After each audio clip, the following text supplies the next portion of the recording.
yeah. And a bunch of stars and a... What the heck is that? I mean, a tree did figure at some point. Did it? Yeah. Oh.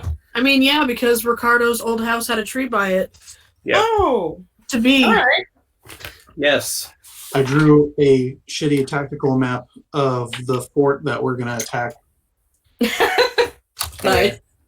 So yeah, I've heard that there are plans to like. Yes. There's multiple things. We'll play a little thing out of order at the beginning of this because the conversation that happened. We're gonna hit it from the back. Oh yeah. Oh yeah.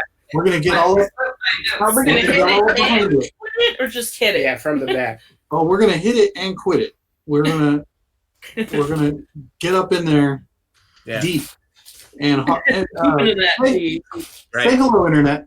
Hello, internet. That's right. Hello, internet. I thought that was the most appropriate way. Yeah, we're gonna hit it from the back as a team. As a team. Yeah. As a gang, if you will. No. Oh dear. No. Oh dear. I don't know. We call this Operation Angry Dolphin. No. Oh no. We call it Operation Whale Tail. Don't Google that on a work computer. And I apologize right now. And what was it? No, it was the magician. Yeah, the magician. I like that song. Wait, is that a Megadeth song? Am I remembering it wrong? The one I'm referencing isn't a song. Megadeth, you're thinking of Five Magics. Oh, right. Because fucking metal people loves wizards. That's why. Yeah, they do. Love it. I'm a wizard. They're all singing about me. And swords. I like 80% of the Venn diagram overlap of heavy metal and D&D nerds. Yeah. There's a non-insignificant portion that I'm like, calm down. That's right. The rest of it. That's why we have Ronnie James Dio as our patron saint. Because fuck yeah, Ronnie James Dio. When Richie Blackmore was still in Rainbow, there were creative differences about the lyrical direction. So Dio was like, "You won't let me sing about elves and swords? Fuck you! I'm going to make my own band." Oh man! Heck yeah! I like to think that's where I would have gone if I'd stayed in a band. Yeah. The one song I helped write with that high school band was like, it was getting into some like darker themes, and I was like, oh, I'm gonna turn this shit into some drow edgelord bullshit. It's gonna be great.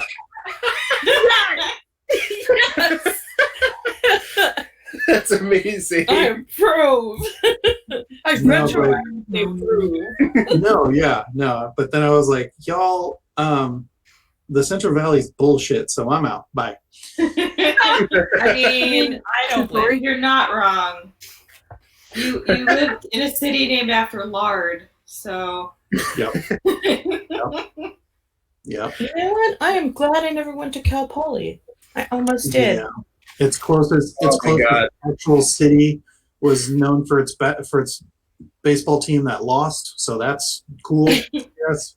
Wow. San Luis Obispo isn't so bad. At least that part's pretty because you're closer to the ocean. Oh yeah, you're on the coast. Slow is nice, but I mean, I've told you before about my many years of childhood going to Modesto and Turlock, and those places. Yeah. The only time I've ever been to Modesto was for an Oddfellows event. Yeah, it's a weird name for that town. It's not modest, nor is it ironic. You know, it's the wrong name for it, I would say. All my cousins on my mom's side live in Modesto.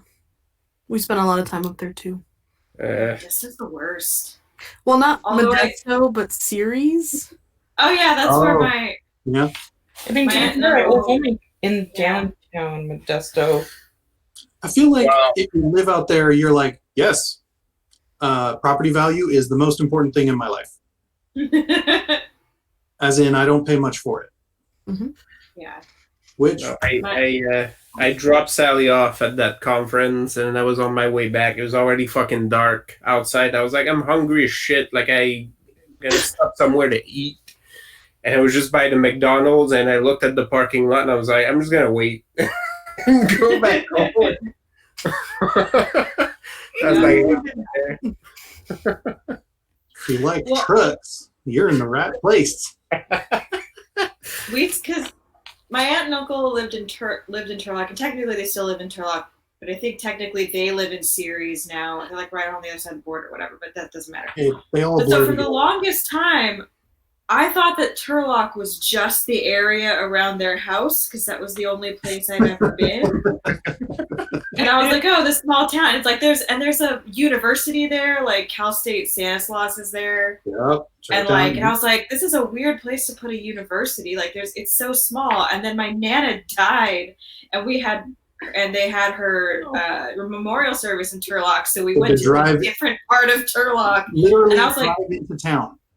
yeah, and I was like, oh, where are we? And my mom was like, we're in Turlock, and I was like, wait, we're still in Turlock? She was like, sure. yeah. I was like 16. Yep. I was like 16. We've been going there my whole life, and I was like, wait, there's more Turlock? And for anyone who ever watched this that was born after 2000, there was no Google Maps then. So calm down. Right. You had to look at a real map. And why would you do that to yourself? It's all just flat.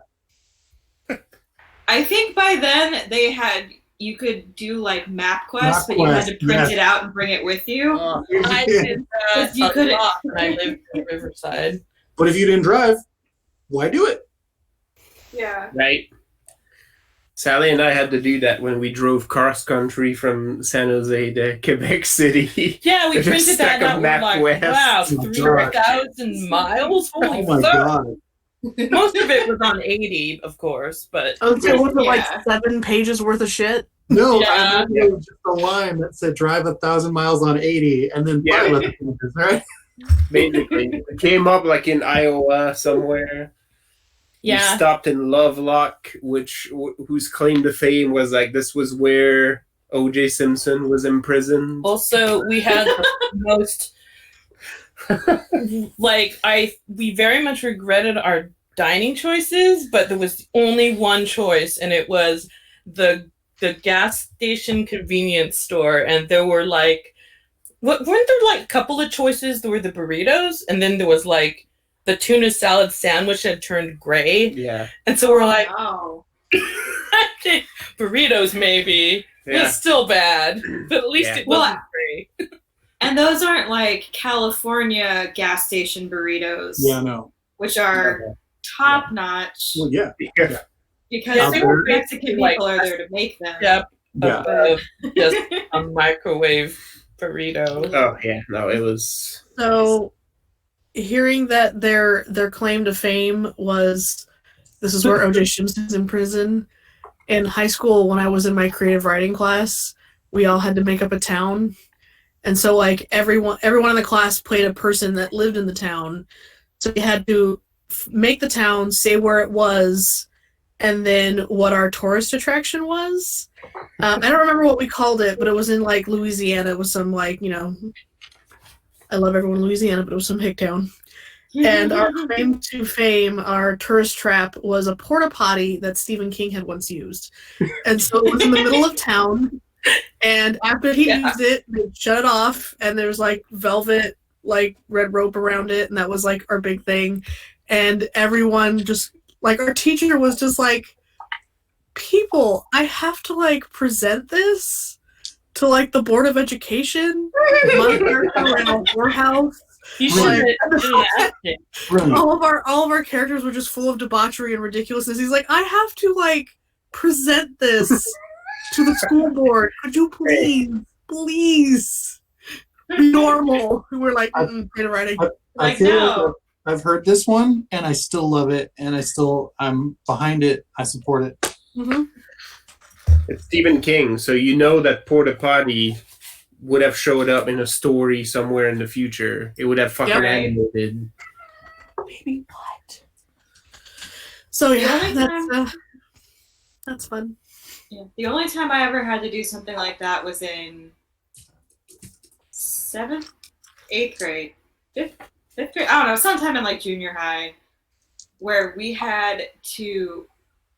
They split the class in half, and each half had to set up their own like colonial town.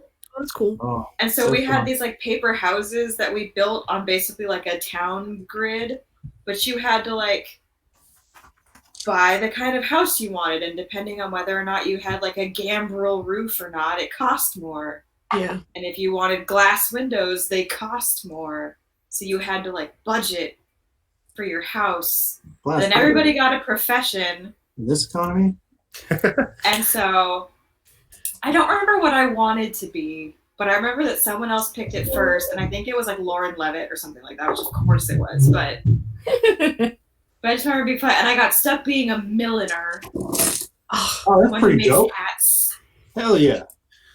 you could be so. It would have been super dope, except that I was in like sixth grade, and you had to do like a report on whatever your profession was. Sorry. So like Maybe I'm just enthusiastic for hats. So we also had to like make our own like mop hats, and mine came out real funky, but I still had to wear it in class whenever we were doing this stupid like whenever social studies class happened, you had to put your hats on. you just And the girls you all just had get one of the mop seat hats. covers from the bathroom and tape it closed, and you're good. But yeah. We had to do was we all had to write a story, but that story had to include 3 other townspeople.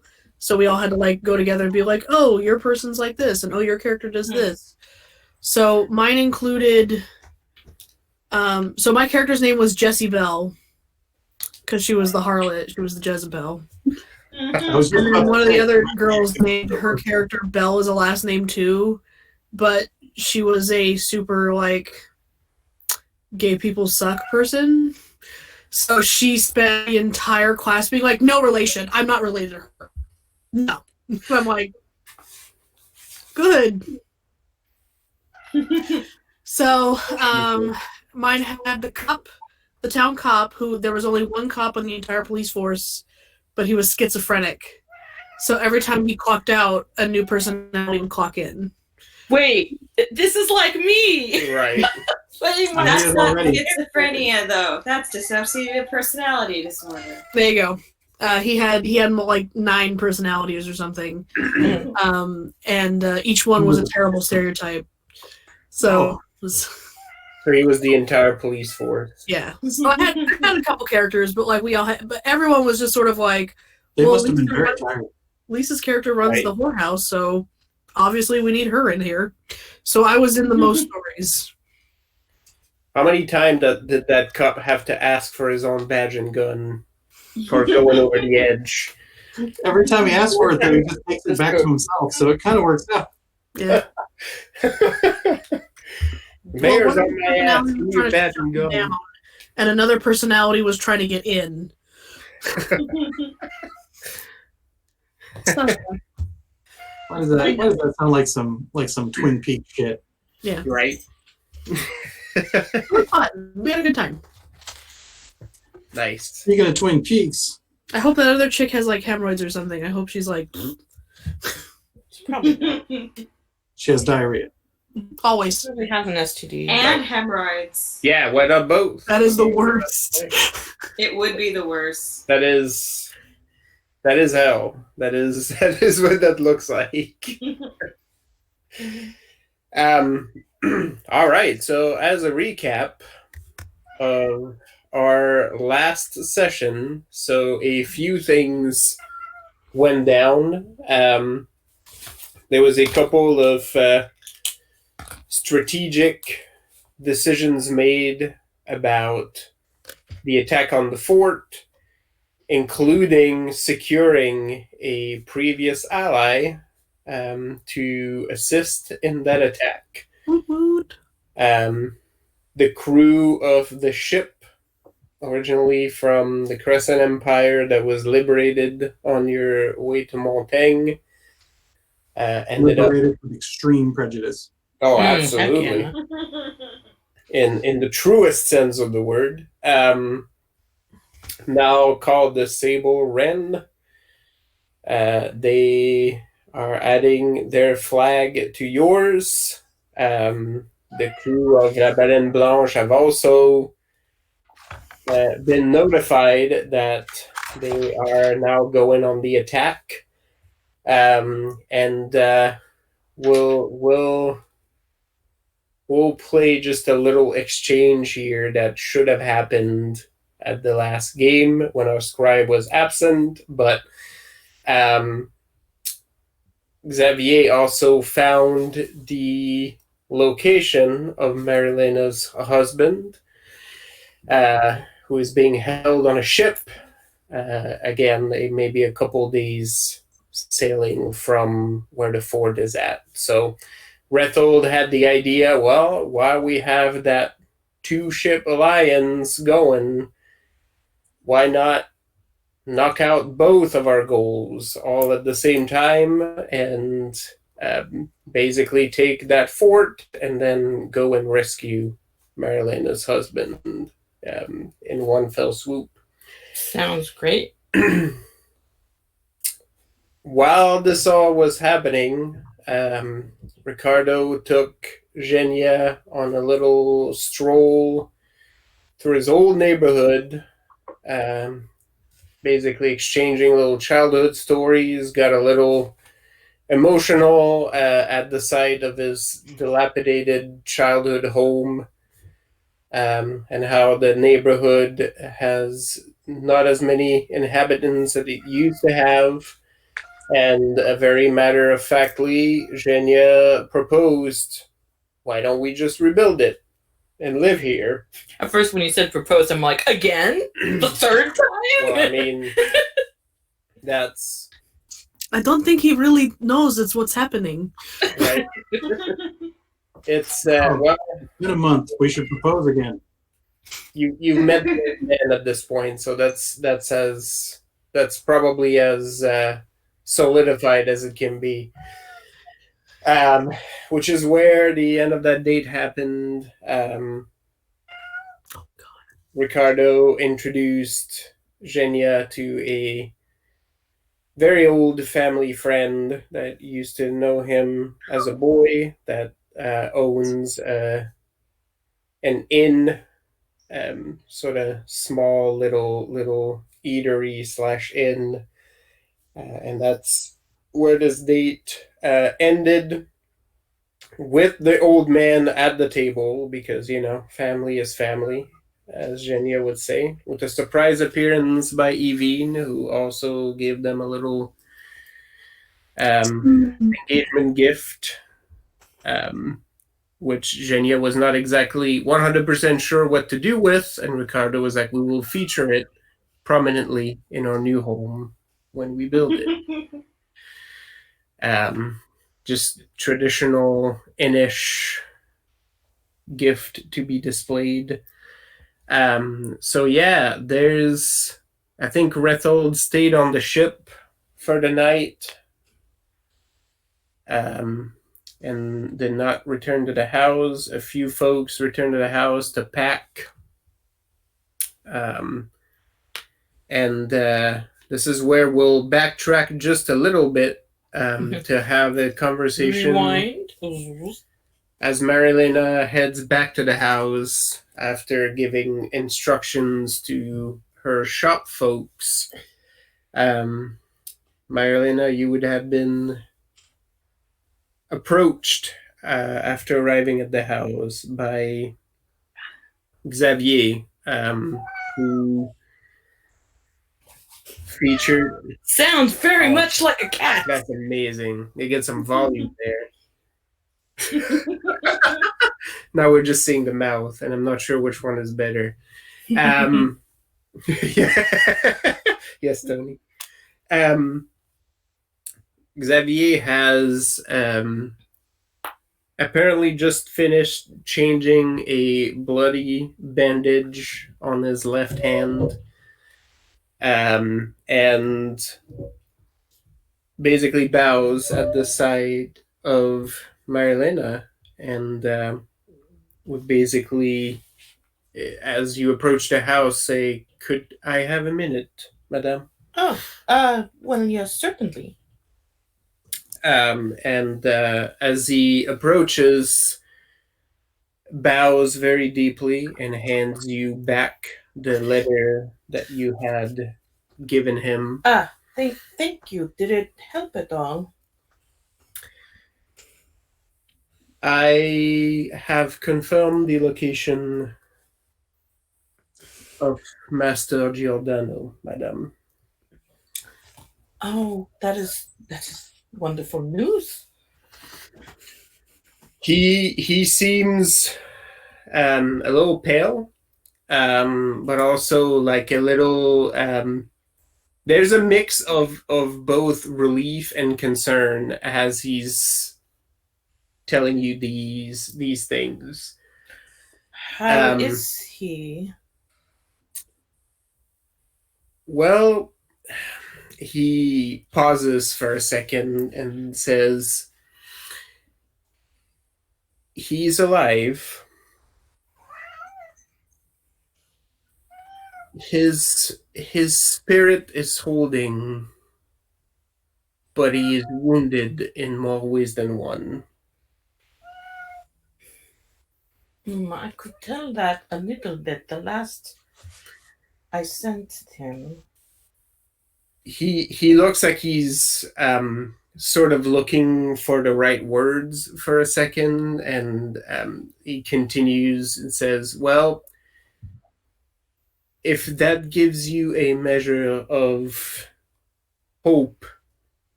when I introduced myself to him, he thought I was one of his torturers and spat a glob of blood right into my eye."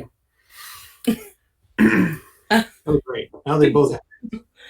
I apologize for that, but it sounds like he has been through quite an ordeal. He is holding, I am sure, to the frustration of the Mondavi who hold him hostage. He has been hurt. You may want to brace yourself. He clearly has been through a lot. I am sure he is starved.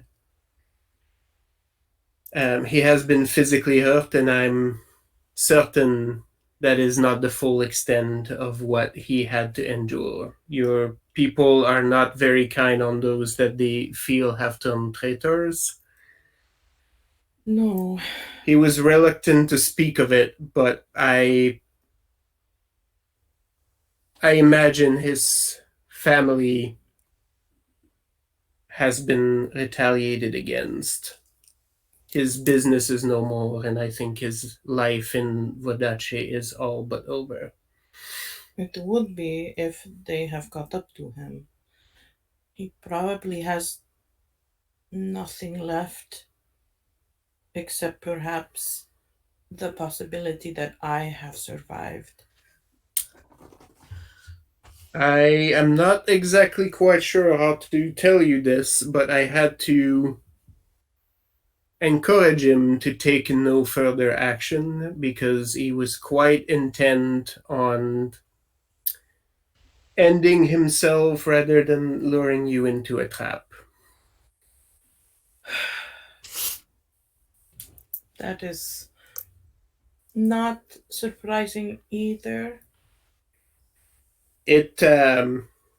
There's a little bit in you because when you left your husband, he was a textile merchant. Mhm. It seems like he's been changed quite a bit. That's as you've never doubted your husband's devotion, but that's hard. Even he's obviously been hardened. Well, I thank you for bringing this to me. I suppose I will see when I get there. For what it is worth, I sympathize with his plight. We exchanged a few words, and I think, little as they may be, there is a mutual understanding.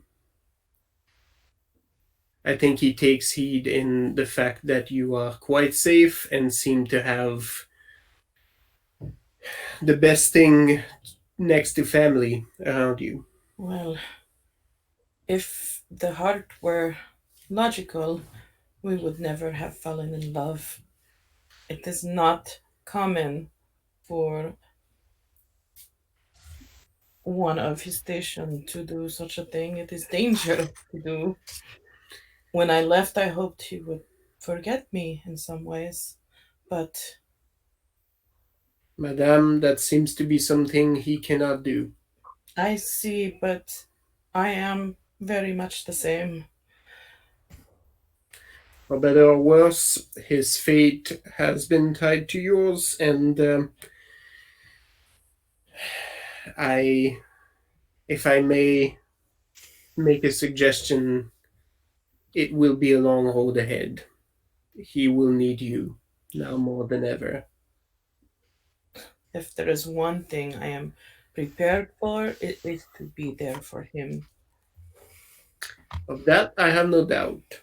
And he hands you another paper, which is basically a detailed map of the bay that has a red dot marked on it. You will find the ship in this vicinity, Madame. I see. Thank you. I cannot thank you enough for the effort you put and the danger you may have put yourself in the process. That is something I can do, Madame, and I am here in service of this group. Well, I'm not sure what we would do without you then. He sort of bows and takes a step back and then basically looks like he's about to say something else, and very quietly, before he steps into the house, says, I know I do not have to say this to you, but the Mondavi will stop at nothing once you go through with this. Plunge your knife deeply into their heart. Leave none of them alive. I do not intend to. Bum, bum, bum. Then may your blade strike true, Madame. Thank you. And with that, he steps into the house, and immediately you hear a string of beratement from Augustina about the state he is in. And he's immediately sat at the table and brought a meal. She is yelling at him,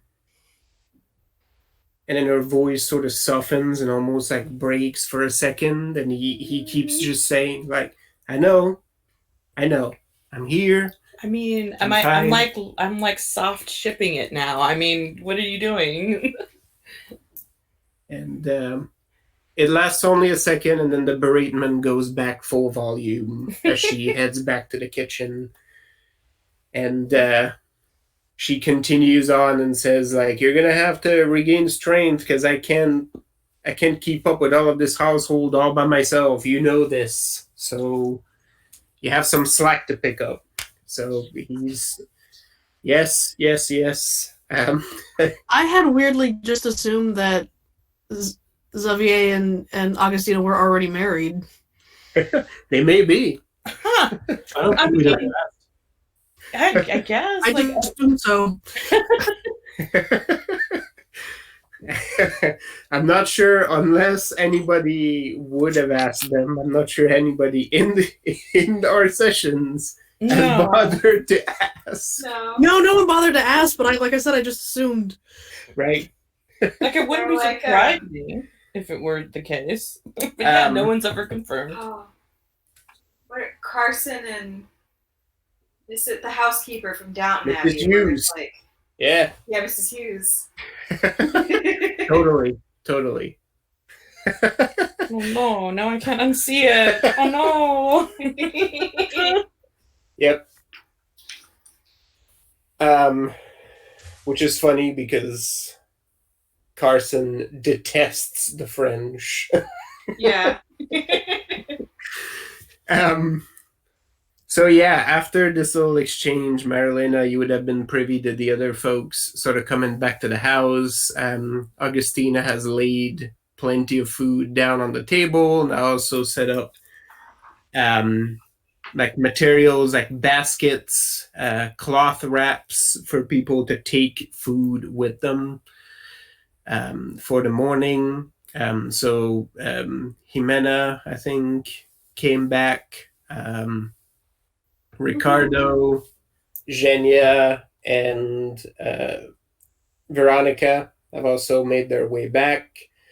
Xavier handed like a little hand-wrapped gift to Genia. What else occurred around that time? Veronica made a big deal about, like, just big ceremony about returning Genia's bag to her. Oh. Like, it's almost like a courtly gesture. She's like, your bag. And she's sort of making a big show that, like, she was holding the bag while her sister and Ricardo were out on the date. So, serious business, apparently. Couldn't have that bag encompassing. Right. There is talk of a house getting built. I think Jimena had already asked whether they wouldn't mind having neighbors, because Jimena was like, I'll go. There's already some conversations about Augustina relocating, which, you know. Which Perfect. would definitely be in line then. I Yep. mean, which would be great, but doesn't she technically work for, like, our boss? Like, we're stealing her people? I don't know. I feel like we have claim already. She works for the same manager, but we're her passion. Yeah, correct. Gotcha. You're her supervisors, so you know. She might work for corporate, but really her heart's in That's right. in the She also has the dotted line above, but really, with reporting structure. So all that talk has been happening, and then in the morning, you will be ready to go and take down a fort. Ooh, I gotta see how my lashes are. Yep. Oh my goodness. I was about to ask, any business you want to take? Oh, all right. Is an episode one session or like a few sessions? What was that? An episode. Usually it's a few sessions, I think. You know what? I'm not sure, because I think there's story and episodes. So episodes is probably session. I have like extra hero points too. Ooh. I have the book in front of me. You know I can look this shit up, right? Well, I can't find where it says what an episode is. Yeah. It 'Cause might I've been be in looking. the old book. I I could hope. Yeah, I have. Hopefully the guy running the game has a better idea of where those terms are functionally, but who knows? You would think, be. but Yeah. I have an idea, but Oh, I'm not going to make any assumptions. no. you know which crew you play with. No, I know. That's why I'm like, we're going to make it up, and then it's going to be wrong in 6 years. Yeah, that's right. And then we'll go, oh, wait, that's not even the edition we're playing, so we still don't know. And we'll either adjust or we won't. And, just keep playing it wrong, because why not? I'm mostly just trying to see whether or not I have to heal these dramatic wounds that give me bonus dice or not. Yep, episodes is a single session, Tony. No. Fine. Is this like me trying No to make cheating, as many girl Tony. points as I could? Being like, I got taking you with me, so every dramatic wound I have is an additional damage when I hit a villain. And so I've just been sitting on these open wounds for 6 months. You know, I have a staph infection, Rethel. My God. it fueled my You're rage. just The- gangrenous at this time. Yeah, no, it's part of who I am as a person. I use it in combat. You know, I rub it on them. It's gross. Jenya keeps trying to sneak leeches on you. I just feel. I hear that shit. Right. The leeches You gotta die. put maggots in the wounds to eat all the. Oh, yeah, that's right. More snacks. All right. Rub some Protein. dirt into it. All right. How are your lashes doing? I'm down. I put myself down to 3. Okay. I mean, it would take to 4 here, but it would heal up the next day. So just didn't mark it. Yeah. I'm not because I don't. It's weird because I don't want to go too low, but I don't want to go too high. Well, you. Because if I move it from the beginning, then I don't get to make some terrible curses on people. You're doing some HPMP management, and I love it. Heck yes. All right. Anybody else have some last business before we get to the morning? I think Mhm. Jimena was just going out to her laboratory to. Jimena was rosarying. Yeah. Yeah. And also, Oh, yeah. Jimena was mad scientisting because that shed was lighting up. Yeah, there was green light coming out of it. Is Jimena researching or planning for something specific?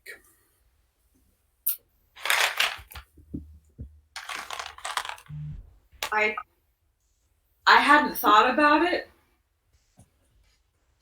but she's probably putting together like things to take out stone walls. Okay. So you're focusing on demolition. Yeah. What can undo stone? She needs an urukai to run dramatically behind her. But, Perfect. Yeah, All right. she's making powder things, Okay. wildfire and whatnot.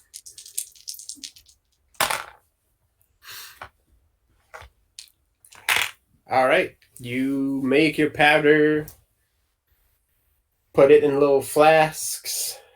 You get a pretty good loadout of slightly different things just in case the formula doesn't pan out like you hoped it would.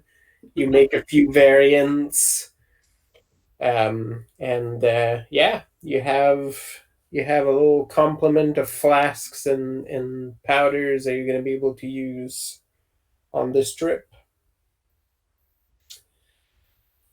Okay. With that, the morning comes. Rethold, you're still on the ship. The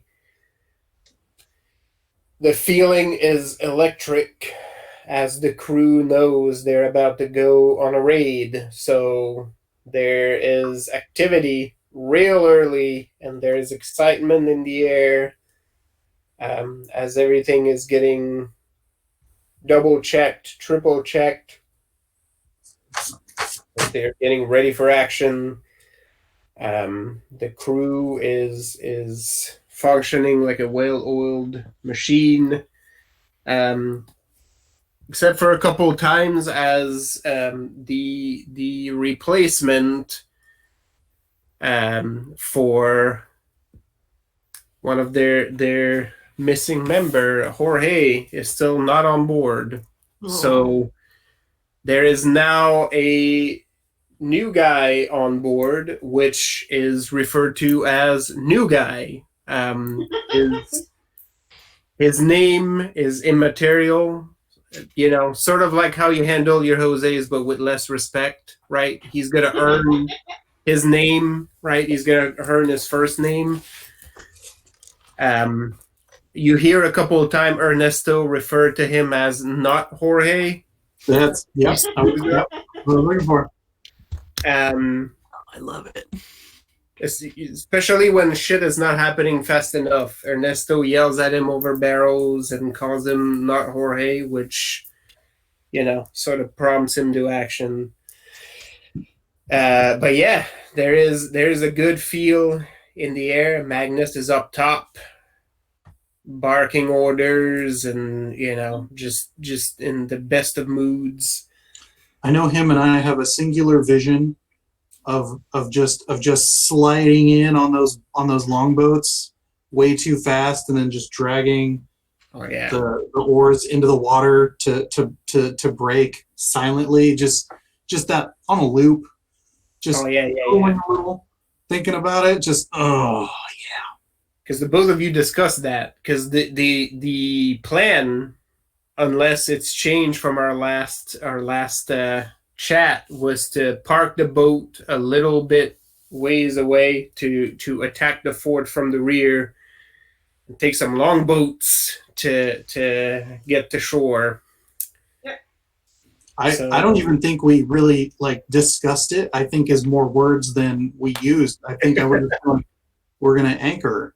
I think they just both grabbed each other for a minute, went yes, and that was no, I'm like, I was like, they just anchored. stared into each other's eyes silently for 5 minutes, and then we're like, "That's the plan."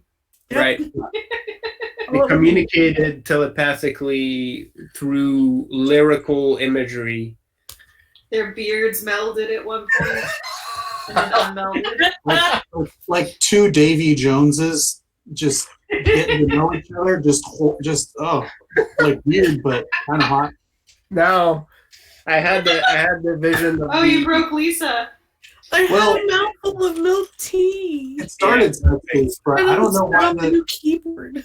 Maybe it's because she's an island girl and the thought of multiple tentacles just sort of entangling just worked. Also, so hey, all right, cool. Now I thought of the Avatar sci-fi movie and how they connected that fucking tree. Yeah. That's how Rethold and Magnus communicate. They just plug their braids together and it just works. Every so often, Rethold or Magnus just on the boat randomly from somewhere they go, longboats. Yeah.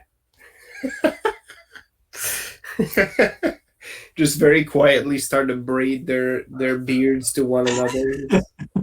Right.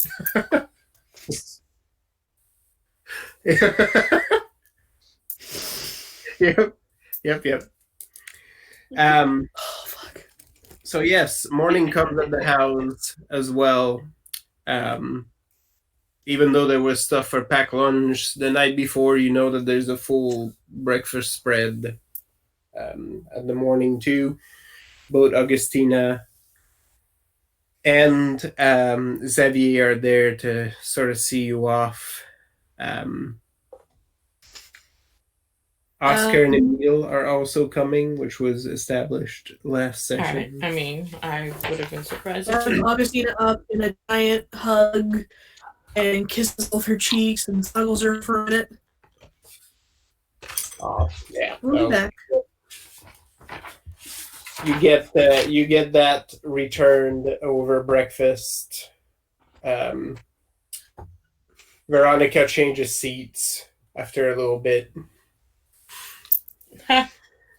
Mostly because she's like, all right, and just goes to sit on the other side of the table.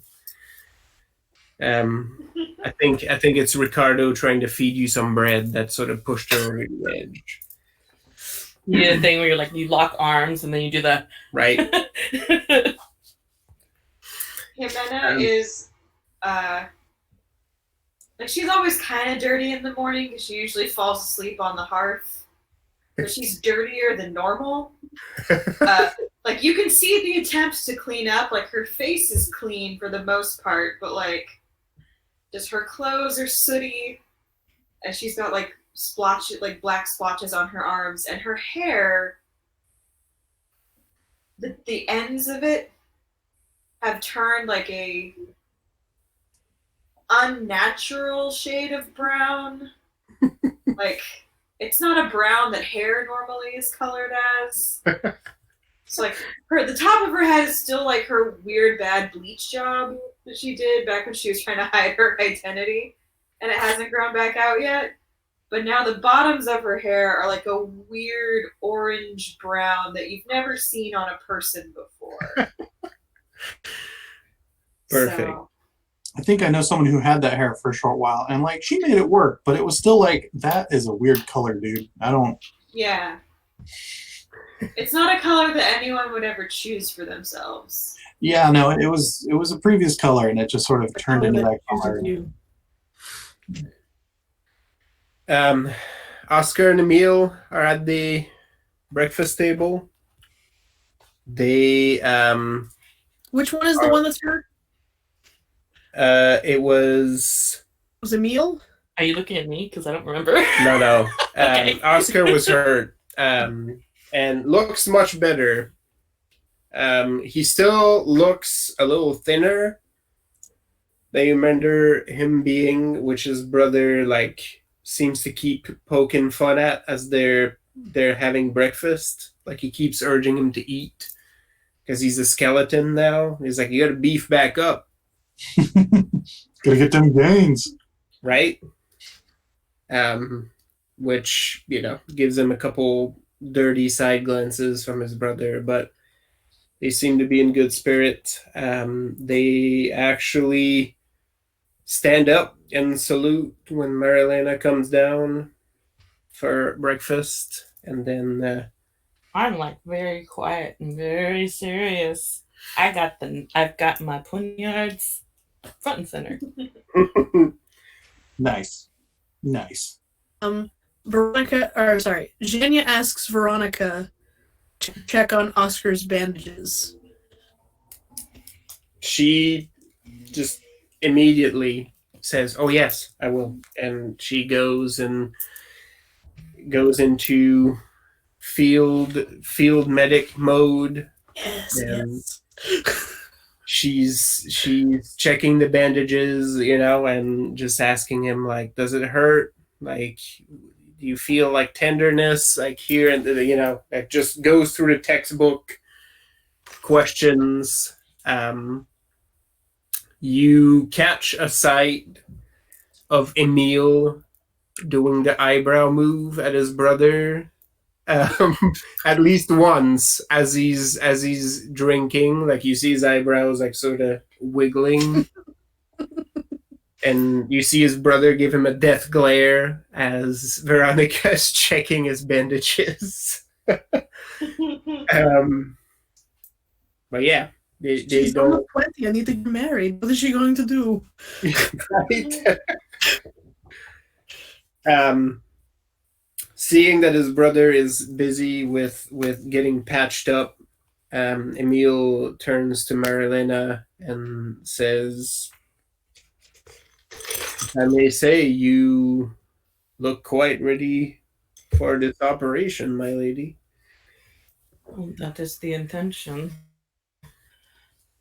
Quite a bit to accomplish between now and whenever we get to our destination. I hear it will be quite a battle. Yes. Well, you know how this works. You point me and the skeleton at wherever you'd like, and then we'll make it happen, either through force of muscle or, by just playing xylophone on your ribs until everybody is spooked. There will be times I will have to rely on you, both of you, very much. there are some On the aspects remaining 1 1/2 of you. that will leave me personally It's vulnerable. boring. Well, we're in this for the long haul, so. And that's right. One thing we didn't cover in the recap, Jimena recognized a name on the list of prisoners as well. My cousin Rodrigo. Yep, Ooh. Rodrigo, Motherfucker's not dead. Roddy. held prisoner at Santa Luna as well. So, one of the last few family members still alive. In fact, Rodrigo was supposed to be dead.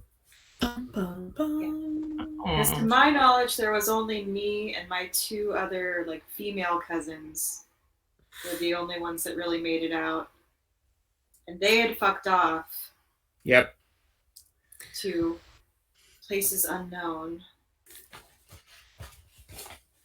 But now So, one of my yeah. male cousins is alive. That's right. And that is definitely one of your male cousins who you know has the gift from your mother's side. So yeah, after some preparations and some extra pampering from Augustina, some order to take some food for Rethold, who's not here.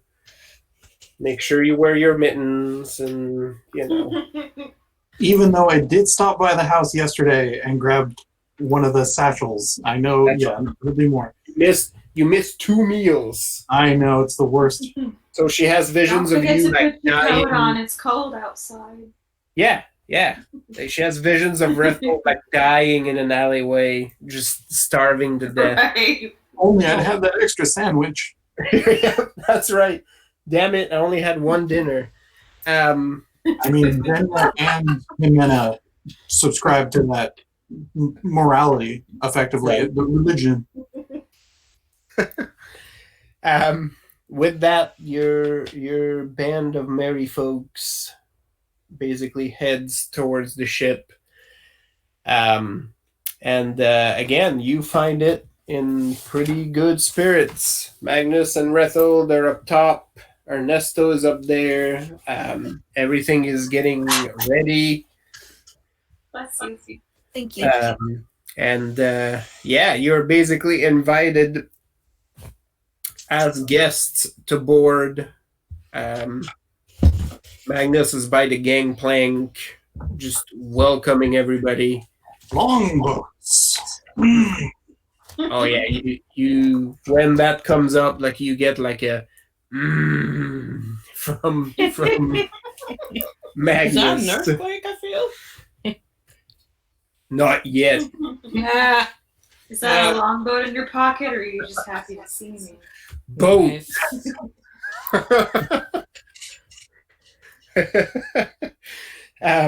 But yeah, Magnus is just thrilled to see all of you because he knows ridiculousness will be coming.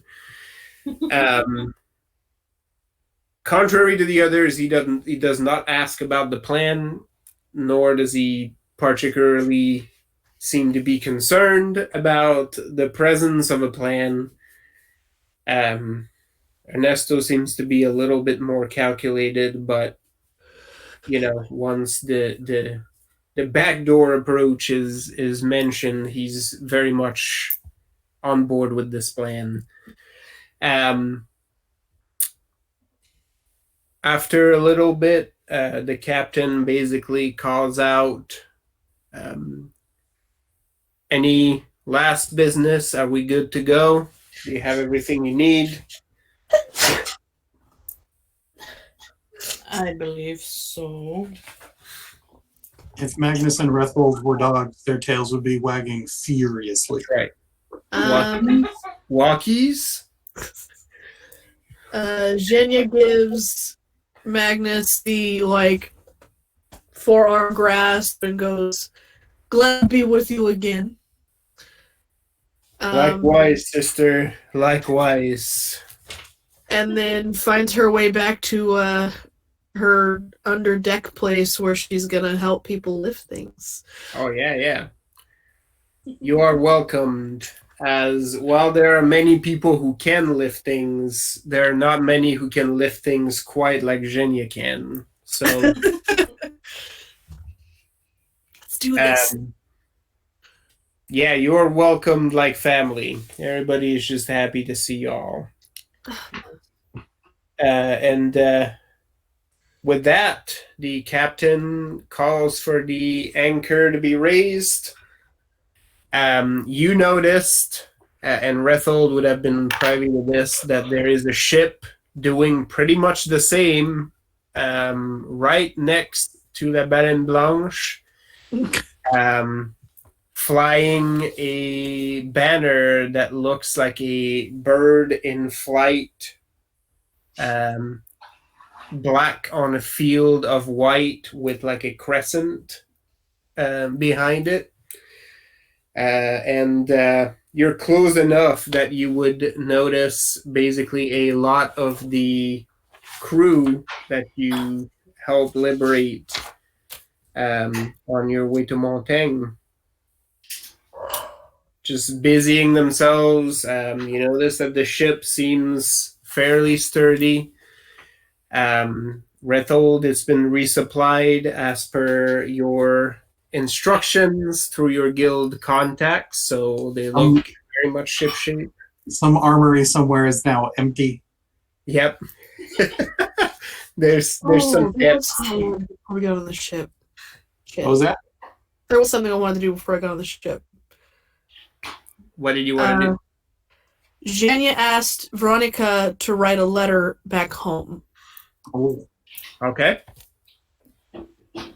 So, what did you want this letter to Zhenya asked Veronica to tell their cousin, I think called it Olga, who's mining their the inn that is technically Zhenya's, saying that she finally has somewhere that she can send things to. Aww. And gives the address. So, well, I mean, obviously Zhenya doesn't give the address. She has no idea what the fuck that is. But when she tells me, you know what I mean? Yeah. Your sister will figure it out. Yeah, well, basically, like, you've been, plaguing me about sending me what is owed to me. You can send it here. So, yeah. Fantastic. And then had someone post it. Yeah. Yep. Yeah, that was before the ship. Veronica took care of all of that for you. So we'll nosebleed that this happened that evening. And in the morning, on your way to the ship, this was dropped for postage. Yeah. And with that... No. You're muted. God damn it, Tony. You were talking about the fort, and Megan first posted this. No. Oh, no.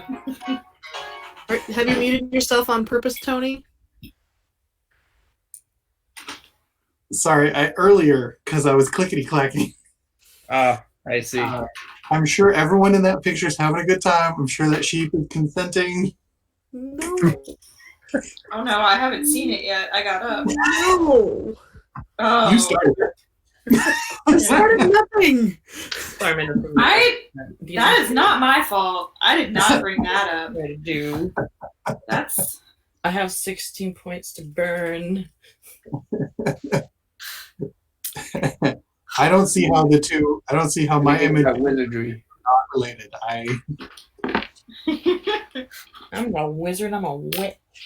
That's right. Mine involves Seth Green. It's wholesome. Oh, sure. Sure. Uh-huh.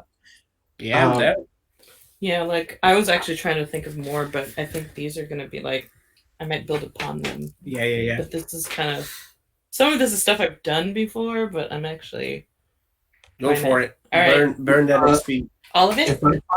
If I find Veronica on the All ship anywhere away from her sister, I'm just gonna get the shoulders and be like, last time we teach you how to sail. This time we turn you into Sheriver. She sort of looks at you with renewed vigor, and you get the, all right, tell me more. And I sort of just like place the axe and the knife on the deck, and I go, which one sings to you? Oh, if Anya finds out what you're doing, she gonna be pissed. No wrong answers. She man. pauses for a moment, looking at both of these. There seems to be an immediate attraction with the knife, and then she sort of changes her mind and picks the axe up and starts to weigh it. And I'm like semi going like knife. And I'm like, good start. You know, if it's too small, we can work with that. That's an option. I mean, Jenny's a knife fighter, so Like, do you feel like you need to use the second, or is Rhea Or Crummet, you- what the fuck? God damn it. She sort of pauses for a second, and then she's like, no. And then she pats the pistol she has in her belt. that's good? That's good. We have something for that. Okay, and then now Bartok is voicing Rathel again. I go. Okay, and I like a little too fast take the weapons back and sort of like hustle off. She sort of looks a little like not unsure of where this is going, but you know, she, if nothing else, she sort of learned to go with the flow with this crew. Not long after that, actually, Ricardo shows up and basically also takes her away and says, like, it's practice time. We need to keep working at this because we're going to be at sea for half a day. We're gonna make it work. If you're not working on the boat, then we're practicing. Yeah,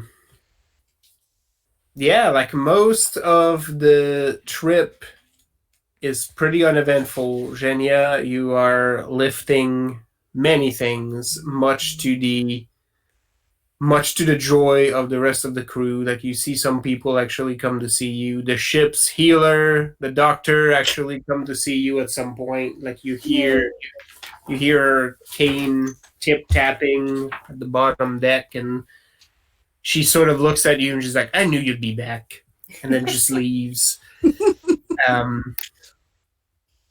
But yeah, Jimena is greeted like a member of the crew. I'm sorry, Rhea's being a huge asshole. We're watching the saga unfold. It's a silent film. It's great. I can hear the piano. It was a silent film, and I could read the expression, and then like the bottle came into view, and I was like, oh yeah, there it is.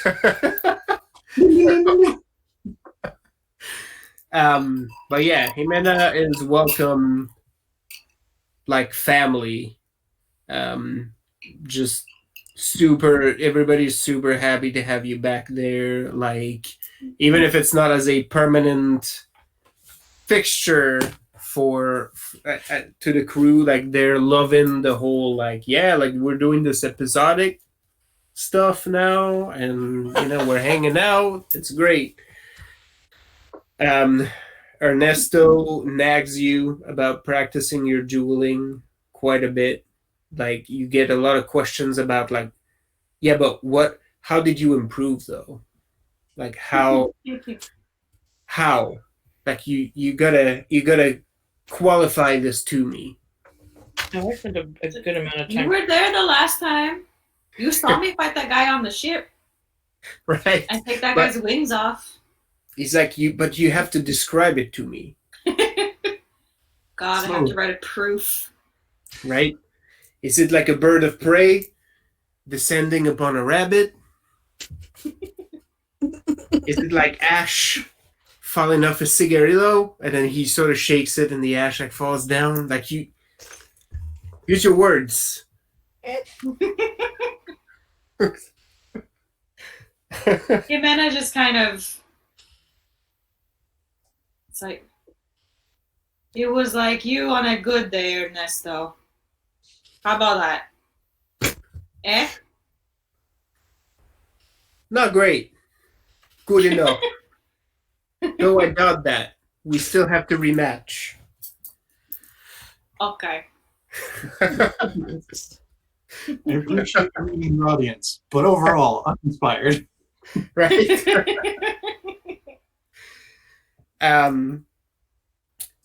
After about half a day's sail,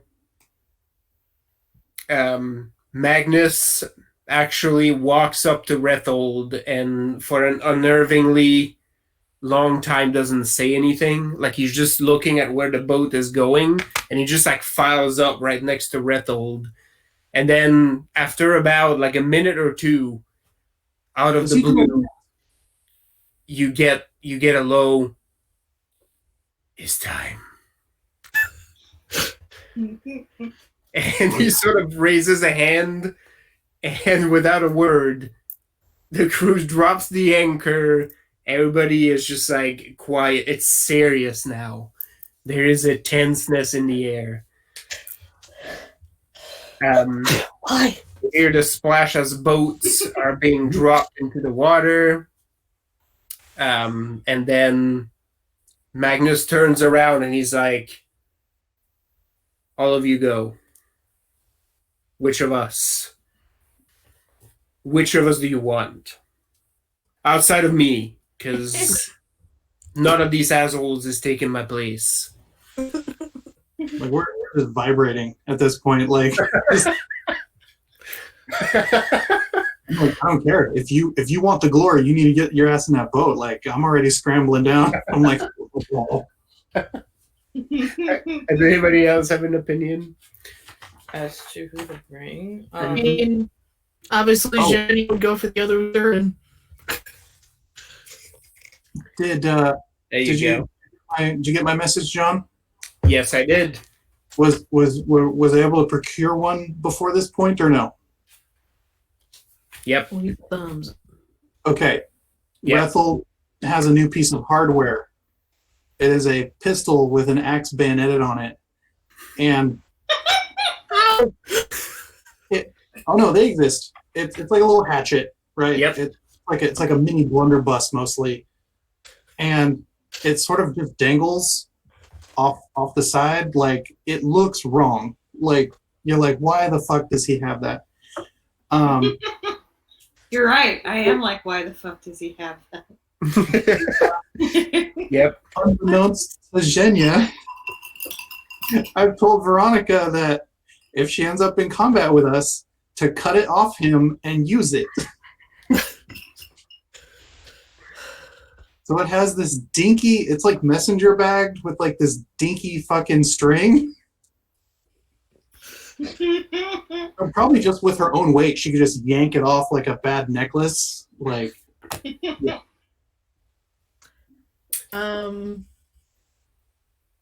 Yeah, if Jenny has to pick someone, obviously she'd pick the other Woosterin because she knows how she fits. But if Veronica's getting on board to go on these boats, Jenya has some feelings about that shit. Does she? She sort of actually looks at Zhenya before doing anything. So I'm she at like looks at Ricardo too, and Aw. she sort of looks at Ricardo, and Ricardo looks back at her, and Ricardo makes a not ready to take that stand quite yet face to her, where he's sort of like, and he gestures towards Genya and sort of takes a step back. We're not married yet. I can't go against what she says. That's right. You have to wait. Even if you were, I'm not sure that he fully would. No. Here. I pull myself like I'm elbowed up on the railing with my feet dangling down the rope, right?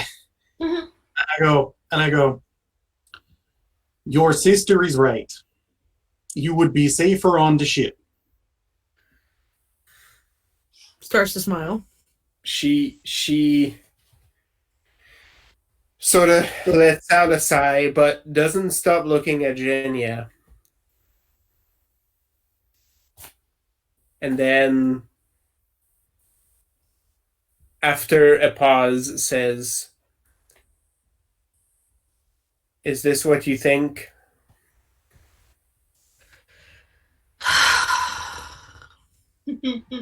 Ricardo's looking at the island by this point.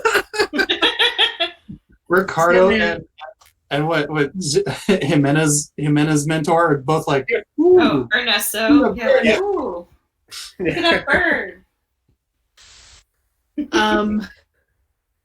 Veronica, whole name. When Mama and Papa died, I said I would protect you. And then I lost you and spent 5 years trying to find you and have only had you awake for 3 weeks. If you think you can come and you won't get hurt, you can come. She sort of, for a bit, like looks like she shrinks. And, she seems to get like a little smaller. And Hands on both her arms. she basically uses the Asuran word for sister. And she says,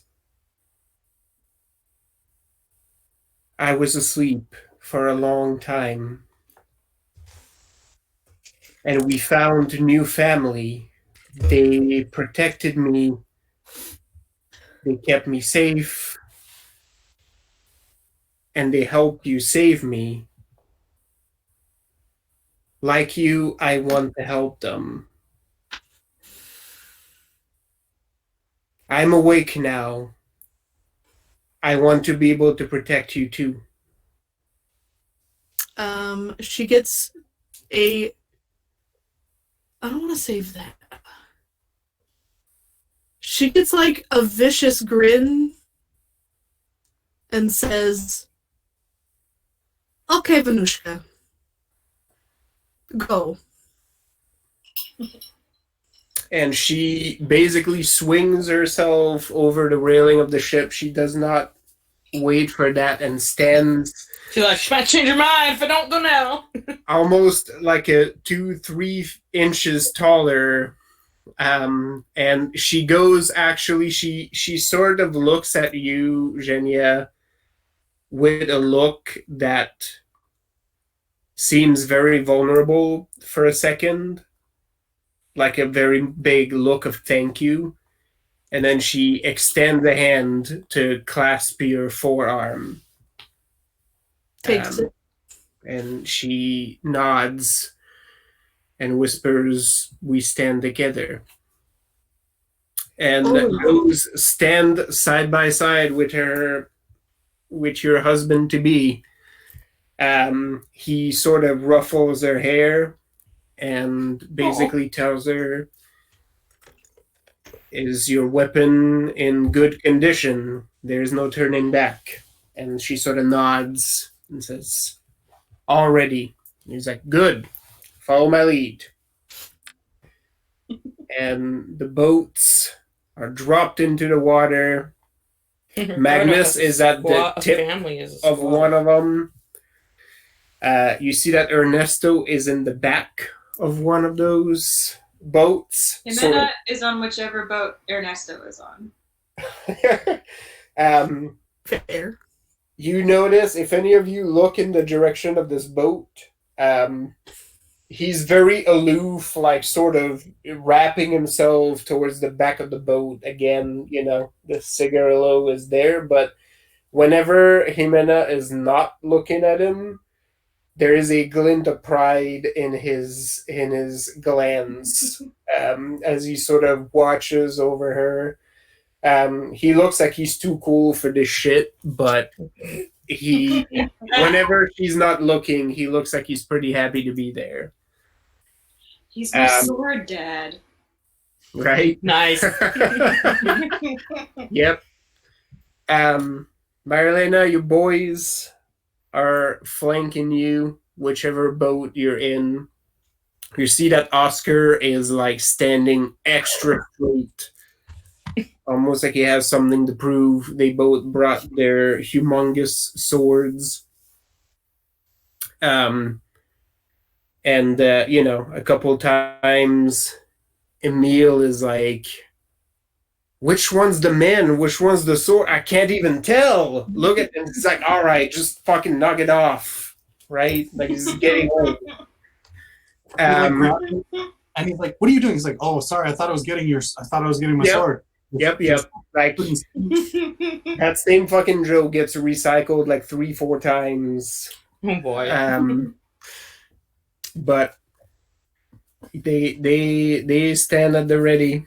And ahead in the fog, you can actually see the outline of the fortress. You can actually see some of the fortifications from here. Yep, Cody. Which am I? Like, it sounds like, with the exception of Jimena in the Blanche boat, it sounds like the rest of us are in the same boat. Or how many longboats are there?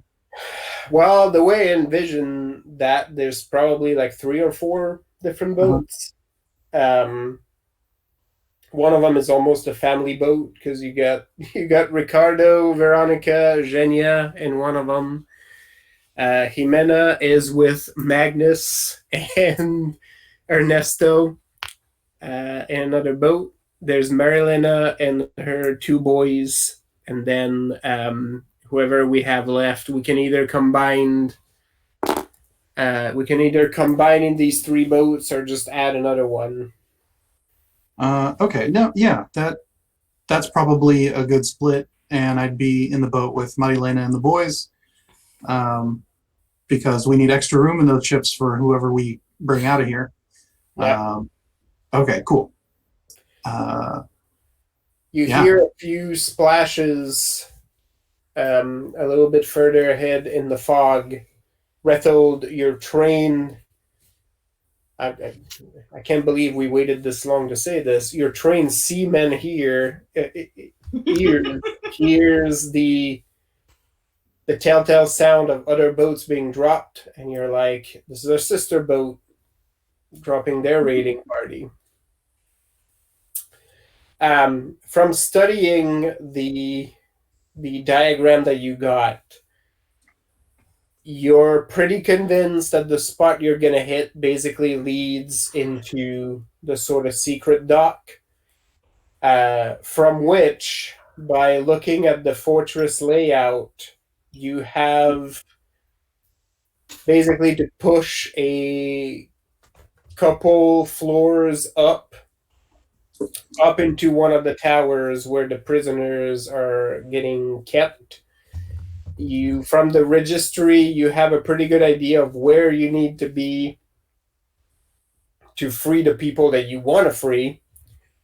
Or you can also just go in there and do a mass jailbreak if you so wish. But you have a pretty clear idea of who is where from that registry. The plan is is good speed right after the drop. Come in hot, drop paddles and water break so that whatever we see we align with, we're able to come up quiet. We come in silently as long as we can, because as soon as things get loud, then everything starts blowing up. Oh yeah.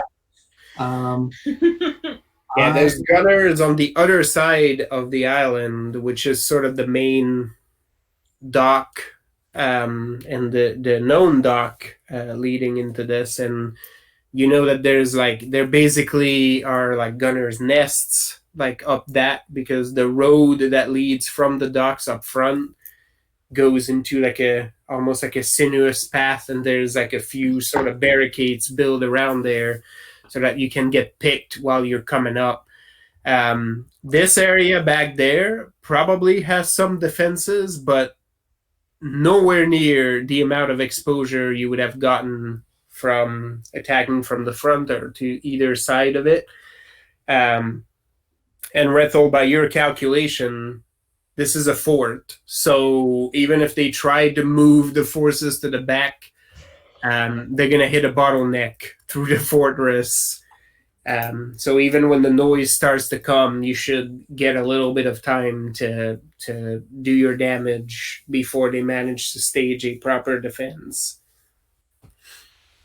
So I'm going to go ahead and burn a hero point to basically give extra dice or raises to the other boats in this wave, because if the second wave hits a little loud, they're either going to be too loud or it'll be fine. So I trust Magnus, but I don't know if I trust whoever's on the third boat.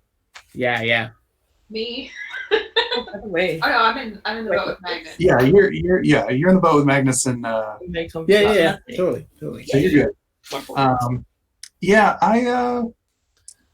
What was it? Ricardo, Veronica, Zhenya, and on our boat. The quartermaster? Because you said you were going with the other Asuran, right? I mentioned that if we were volunteering people to come, that I would pick her, but the quartermaster is there.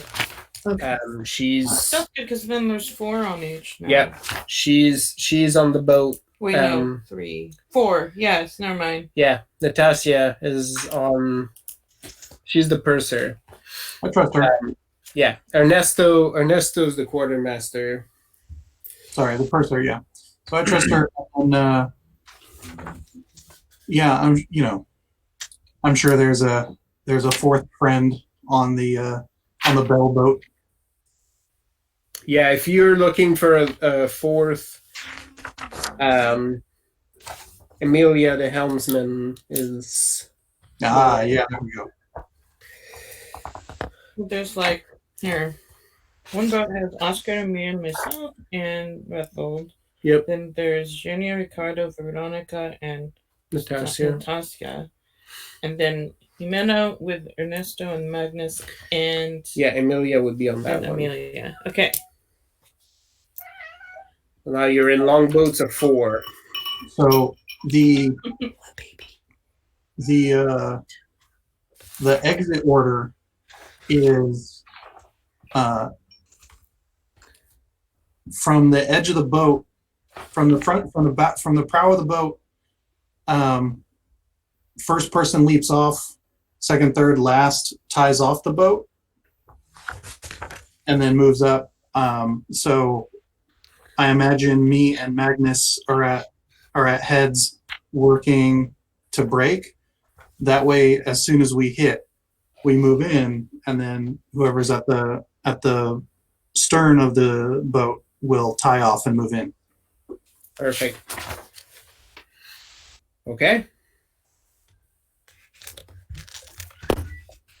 Sounds like a plan. So yeah, my approach is panache plus sailing to make it look cool. Yeah, okay. If any of you are contributing to this approach, feel free to also get an approach in. Jimena, so you have Magnus on your ship. Like Magnus is on that long boat, and he's rowing the shit out of it. He's also very quietly, because this is a stealth operation, but you clearly hear that he's humming as he's doing it. Oh yeah, no. As is expected. Rethold was hoping he could tell Veronica about how important it is for us Yodaver's first raid, and but all investing, like not in Thayan at all, just letting it rumble. So yeah, no, him and Magnus are probably humming the same thing, just that low, almost a Gregorian chant. That's right. Almost singing, like throat singing. Yeah. Emilia is also assisting with the paddling in that boat. Ernesto's not doing shit. He's seated back. Lounging. I was like, I think Virginia is rowing the boat, because that. What else would she do? Yep. Yeah, you get assistance from Natasha. So the both of you are rowing this boat. It is going at a pretty good speed. You notice that behind the two of you, Ricardo and Veronica have prepared their firearms in case you encounter any sort of resistance. They'll be ready to pick it away. That's the point. Yeah, I'm not sure if I have anything to do right now except just mentally preparing myself. Yeah, you. I mean, I'm trying to. I really don't want to use any of my stuff unless I actually have to. So I'm. Yeah, mostly just very quiet. You feel yourself getting like almost like calmer. Oh right, in some ways. I'm definitely wearing my shawl that way. Yeah, it feels like a hand on your shoulder almost. For a second, you sort of catch the glimpse you got, like the shadowed glimpse you had of your emaciated husband in his cell. And you almost can see a line between you and him, and that fortress that is ahead is just one gate along that line. And somehow, like with the shawl on your shoulders, like you're like, we kick this door, and then I continue on the same road, right? And somehow that bull right through this fortress. Yep. And somehow that fills you with like just one more step. Mm-hmm. One more step along the way.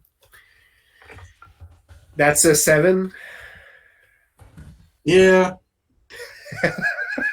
Wow, you're so underwhelmed by 7. 7. I rolled so many dice, and that was it. And I'm sad. Yeah. It's fine. 7 is a lot. You are in sync, Rethold, with your fellow countrymen. These boats are hauling ass. Yeah. Virginia's not far behind as well. Like a poor craftsman, I'm going to blame the tools, because these aren't the right boats. These aren't the right ship. They're not built right. We're making do.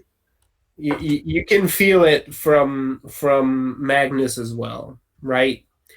Your unspoken communication just tells you, with proper long boats, we would be cutting through these waters like butter. If we'd had 2 more days, we could have gotten the boats. It would have been perfect. But at some point mid-row, Magnus sort of glances at you, and then he glances back at the fort, and you have the same like almost vision of yourselves running up the slope already, right? Like as if, if we had the proper boats, that's where we would be. We would be up the hill, just running. I was like, should I just roll a brawn to like pass the boys? If that, if that is your attempt. Do it. I mean, you can smell the testosterone. Like, I just rolled 2 10s. Oh, there it is. like this might not And be. they all explode. It might just be me and Magnus. Like it might not even be real mist. Right. It's just sweat evaporating from Wow. both of them. Like when I used to watch my dad play hockey as a kid, and he would take off his helmet on the bench, and you could see the steam from his bald head. Oh, Right up. keeps pace. Yes. 7. Yep. There's a third boat rising up to the line now.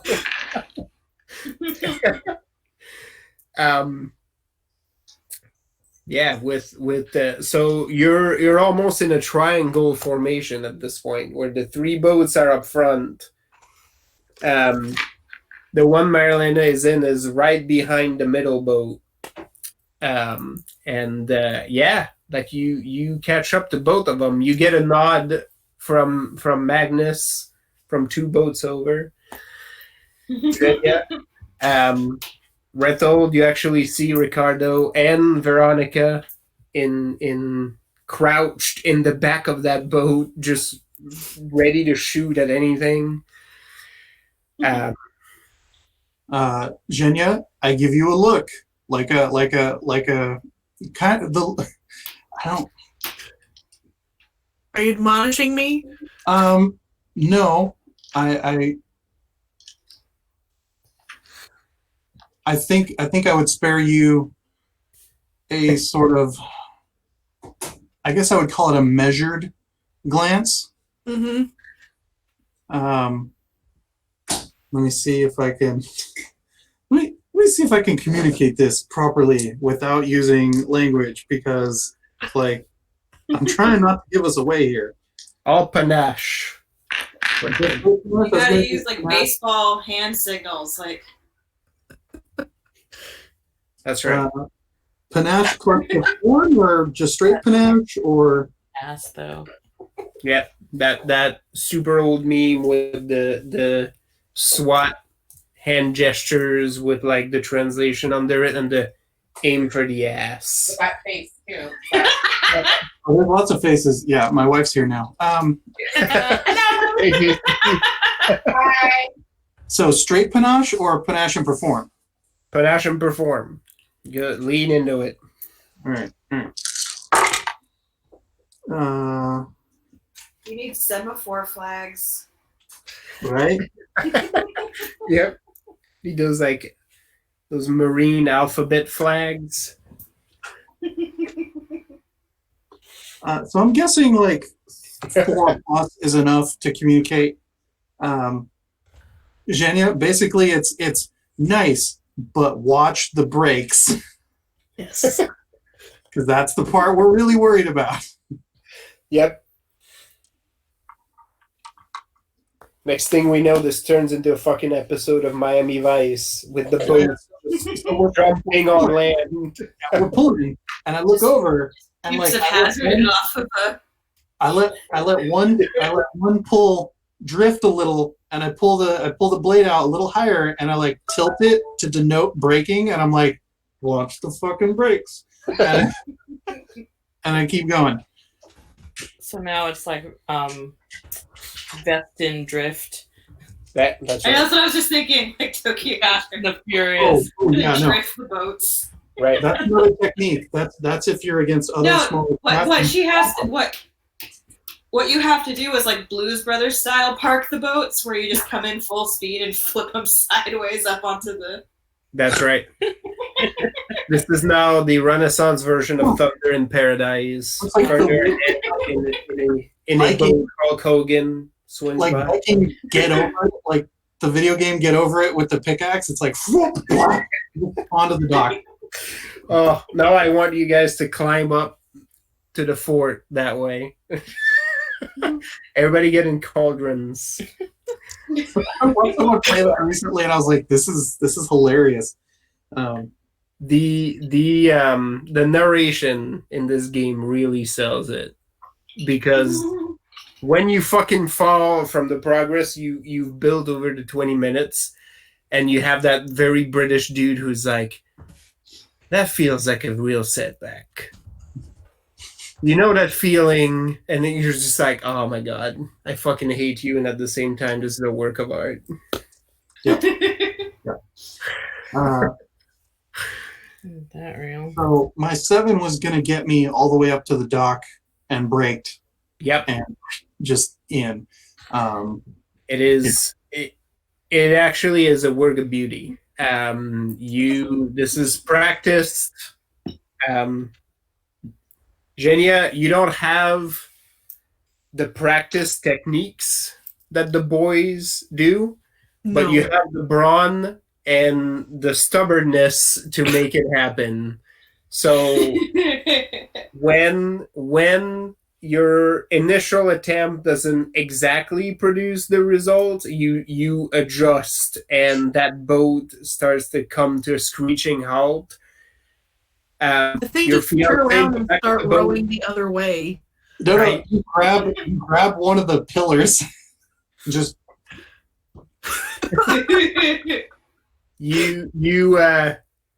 if you look behind you at all, like you actually catch sight, like your sister is sort of crouched in the bottom of the boat, and she has like a pistol train on her arm, like Ricardo taught her. And then as the boat breaks, she sort of starts to lean forward, and you see Ricardo's hand sort of grasping her like on the shoulder, so she don't nosedive into the boat. As it starts coming to a stop. And he's like, you hear the whisper of, "Yeah, that's good. You're steady. You got this." As she plants her butt back down. I'm into that. supposed to use that momentum to put yourself onto the dock. But okay, we're learning. Yep. And then the boats sort of come to a break, and you silently pull into the dock. You can actually see that there is what looks like to be like a watch station a little bit further up the hill. Rethold, you don't even need to say I told you so, because you arrive at that location and you see it plain as day. Secret dock, right where you thought it was going to be. Almost in the exact same spot where you imagined it would be. You're like, I've described it to Magnus several times. So if you think I've just been here or something. That's right. Like, he's absolutely unfazed. He sees this picture happen. It's like, yeah, exactly as described. So what's the weather like? What's that? It was What's overcast. the weather? The weather. Oh, the weather. It's foggy around here. It's not raining, but there's a fog sort of in the air. Like, it's very humid. And it's actually playing in your favor because it's concealing your approach. I was going to say, I could use some sorcery and make that fog thicker. You absolutely can. She's going to confer with Rethel and Magnus first. Do you want more cover than this fog?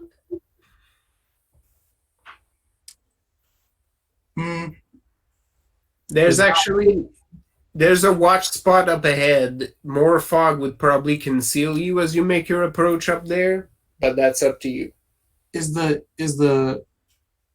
Okay, so I think I can either lessen the weather or make it or double it. Yeah. I cannot change it completely. I can just work what I have. Okay.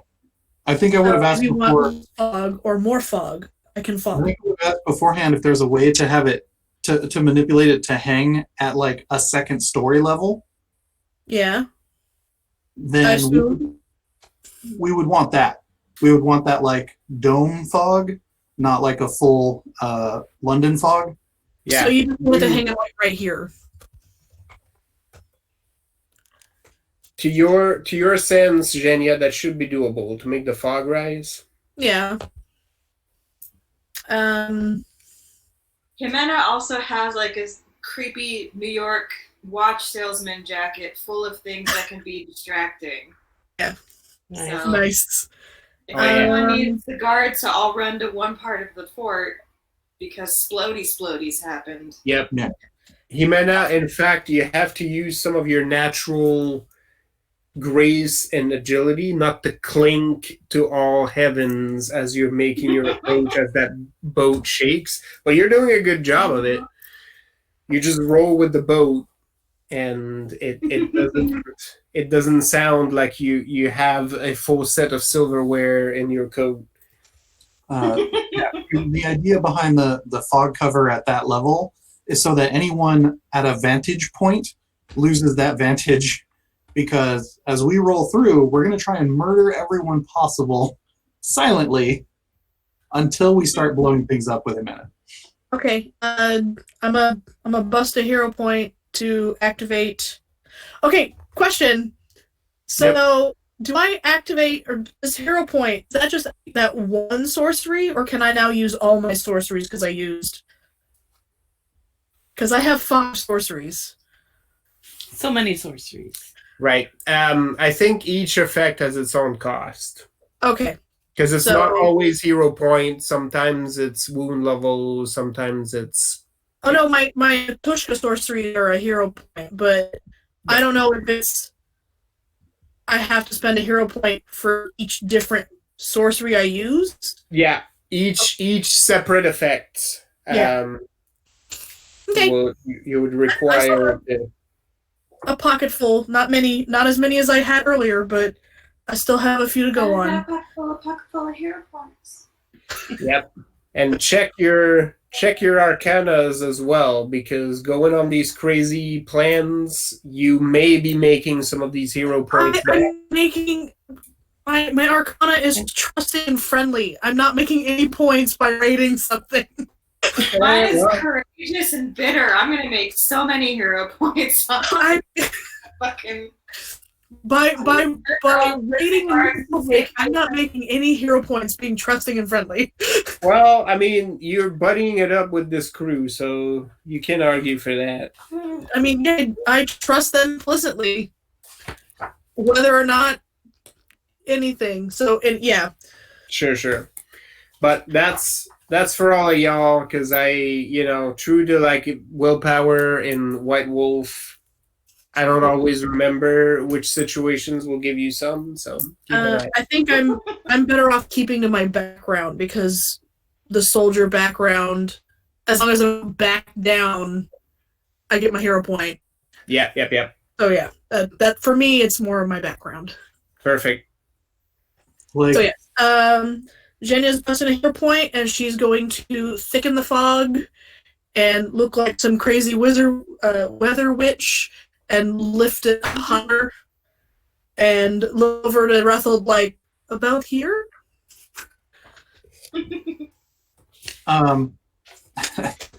So, I would have specified that at just above head height, because I Glowy apple green eyes.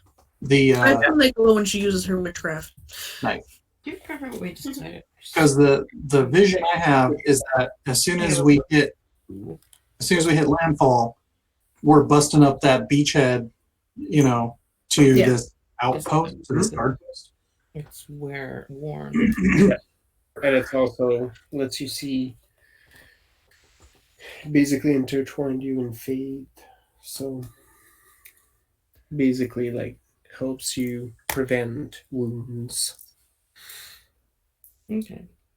So it's mostly just this one. Mm-hmm. Okay. Yeah, the fog is exactly where it needs to be. In fact, any of you who speak Castilian can hear from the perch above the stairs, because on this side, you don't have a rough-hewn path. You basically have like a set of stone steps that lead from the back dock up to the back of the fort proper. From up at the perch, you actually hear in Castilian somebody saying to somebody else, "Oh, the fog is rising." So 2 voices. Yeah. So I think The second voice is basically just offering a response of like, yeah, shit weather. I think Magnus and I would just like cartoon hunger smoke trail up those steps. Yeah, the boats come to a stop, and you're pretty much ready to disembark, which everybody does pretty quietly.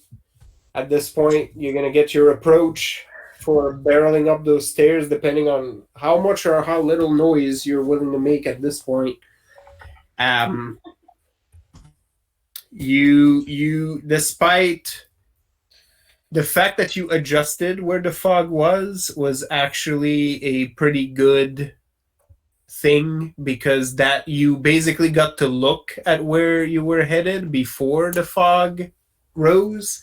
So you have a pretty good idea of where that first watch station is and where the back door to the keep also is. And there's a few more folks posted up there at the back gate. So basically, like, the steps sort of go up, and then there's a second incline that goes up to the fort direct. So you basically have a little way station in the middle of it. Nice.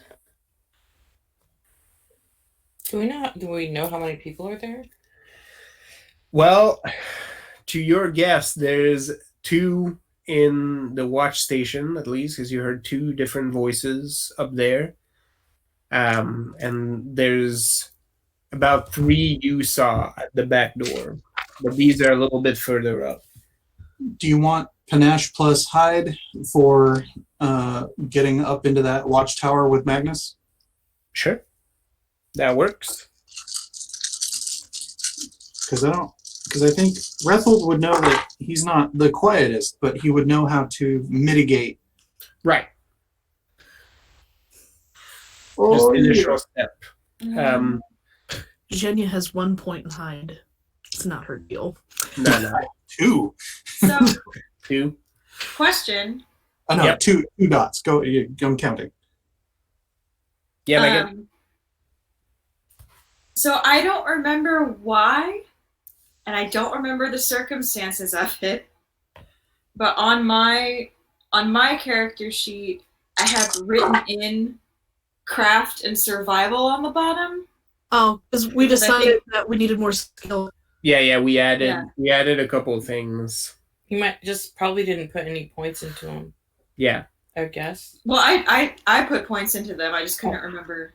Yeah, Why? because we were trying to find like an analogous skill for some of those, and none of them were quite what we wanted. So Yeah, I mean, for a while I was using scholarship for craft, and it was weird. yep. Which doesn't really work because So she would- has a scholarship, but she can definitely build shit. Yeah. So would survival work in this situation? Totally. Okay. Would it be? You can use finesse for you, if that makes sense. Yeah.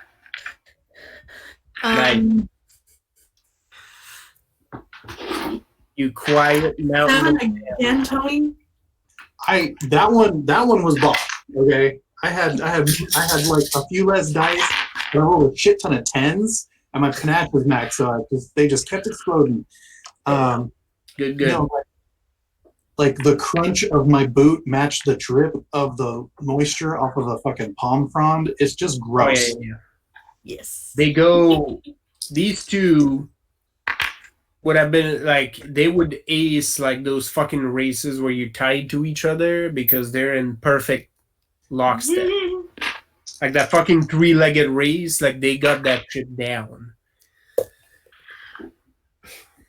I think like basically what I'm wanting to do is use this turn to put myself in a position to totally stabinate someone the next turn. And I will be coming behind some of the heavier hitters like kind of using them as my, in some way, as my cover. Very nice. 8, Megan? Mm-hmm. Yeah, I got 8. Basically moving to I got flank. 3 10s. 3 10s, yeah. And they exploded because I have 5 dots in finesse. Yeah, Jimena, you get off the boat and you hear the slightest clink from inside your coat, and the moment you touch ground and get into position and start to move, the noise vanishes, is gone. I'm like that part in Ninja Turtles 2 where you have to take the bells off without making any noise. Is this That's enough? Smart Yep. ass. Yep. Yep. Yeah, what will you roll for that? You want to go with a finesse to get into position? I mean, ideally, I would like to be smart about it in its wits. Okay.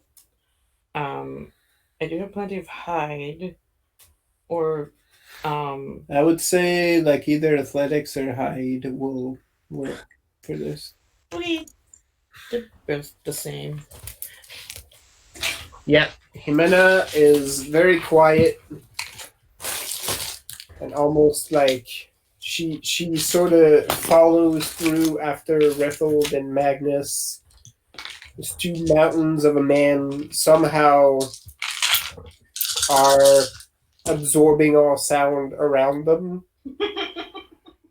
It's all that meat. It just puts in the sound. It's it's like That's right. it's like they're like sound dampening boards. It's all it's fine. For a second, like at least a couple of you wonder if you're if you just lost your hearing for a second, but then you still hear the waves. So working out fine. Jimena took off behind them and sort of vanished out of sight in the fog at some point. 7. 7? Hell yeah.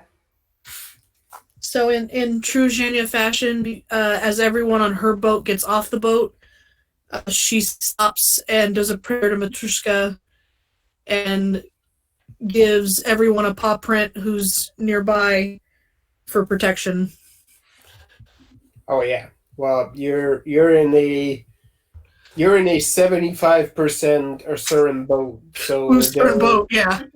They're lining up, ready to receive your blessing, and the 25% that is not Ursuran has been pretty well trained at this point. So Ricardo is also He knows what this ready for it. I'll say she also doled out kisses. To everyone. That's right. To Natasha too. Yeah, she gets Awesome. cheek kisses. She just gives a longer one to Ricardo. Yeah, and he doesn't get cheek kisses. He gets a regular kiss. It's just an adjustment. You're lucky Magnus and Rethold aren't there because we'd be pissed. You can kiss it They're not from there. No, we'd be pissed. You're taking so long. You hit the beat. You go. You get okay. I'm not going out to knock people out. I stay on the floor. You knock them out. I bust in. It's fine. It's fine. Go. Your job. Yeah, it's fine. You'll show up when we goof up eventually. My Wow. goodness, she's not going to be that slow. Noise will come sooner and later. That's the takedown will probably be a little bit noisier. Well, speaking of which, I was wondering if I can use brawn plus weaponry to just jab this knife through the back of someone's neck to cut off sound. Sure. You can roll that. So all right. Well, you're all scampering up. Marilena, you lost sight of Marilena as well, much to Oscar and Emil's dismay. You fucked up. But they have their marching orders, so they sort of file up, and so do your gunners, which are gonna sort of hang a little bit further back because they're They're gonna wait until there is actual noise before making their move. So Jenya's not going to climb the wall. I'm going to spend another hero point to activate yet another sorcery. Okay. She's going to walk up to the bottom of the wall and just crumble the stones there. Dope. And walk through it like a gate. Okay. Climb the fucking wall. I got terraforming. The rocks do what I ask. That's dope. It's like that cool thing where all the rocks just shift and start like opening for her. Yep. Yeah. So, are you trying to get inside the fort at that point, or? Yeah. Okay. So you'll basically get on the inside of.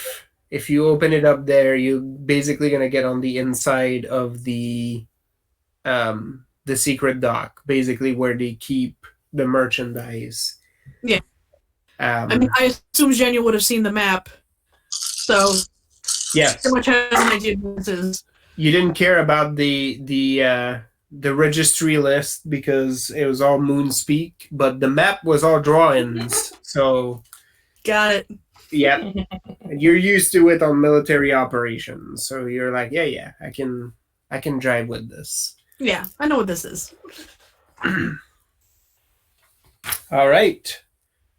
Okay, so those of you scampering up, looks like Rethold is gonna hit first. Jimena, Marilena, what do you plan on doing? Well, like I said, So. Oh, go ahead. No, go ahead. No, I gotta pee. Okay. I'm gonna prepare. No, it's bathroom time is a good time to think about things like that. That's right. That's where you formulate your plans. So Rethold and Magnus are in front, and they're just going balls to the wall at the watchtower, or what are you guys doing? We are going to try and silent take down the two guys in the watchtower, and then continue to move up, just murdering everything that right. Yeah, because the idea is to silent take down everything we can until the noises something. Okay. Jimena, you're pretty reasonably convinced that nobody can see where you are right now. Mm-hmm. The fog plus the fact that you're not making any noise, you're almost surprising yourself almost at that point because you're like, I'm killing this. You don't necessarily need to wait for Magnus and that's what I was thinking is if they're stopping at the watch thing, the stairs, then Jimenez is going to keep going. Yeah. The stairs go up and they stop at this little level where the station is posted, but you don't need to step into it to keep going up the stairs and go tangle with the people. Jimena is going to go past because her cousin is in there. And her hubris is bitterness, which means that she's got grudges and she doesn't give a shit when they're brought up. Even if it puts her in danger, she's like, nah, these bitches. She's also courageous, so she's about to go bust down this whole prison. Perfect. So yeah, she's gonna go past that and just keep going up the stairs to get to wherever the next people are. Fantastic. Marilena, you're pretty much in the same boat, in the sense that Rethold and Magnus are assaulting that little way station. You can either stay there and try to flag folks with them, or keep heading up. You lost sight of her, but from the last gauge you saw of Jimena, you're fairly certain that's where she's headed. Okay. She's rushing the gate. Yeah, I kind of feel like there's more than enough muscle here. I mean, how much more muscle can you get, really? we don't necessarily need all that much muscle. You just need the takedowns. Yep. I mean, if you're just gonna barrel through, that's the plan, right? You're just gonna go right through. No, sorry. We are going to continue to kill everything we can find as silently as we can. Okay. Because my first thought was actually to like be there to finish things off, but I feel like there's more people up there. There's definitely more people at the gate where Jimena's heading. I guess like the next thing is like, would I be able to get up there and actually attack? Yep. Okay. And Jenya just opened the door, so you can get in behind whatever gate they have set up. Yep. There's a third route, which is Jenya, just to give you an idea to think of your approach. You open a door into the dock, which leads you into sort of the warehousing area.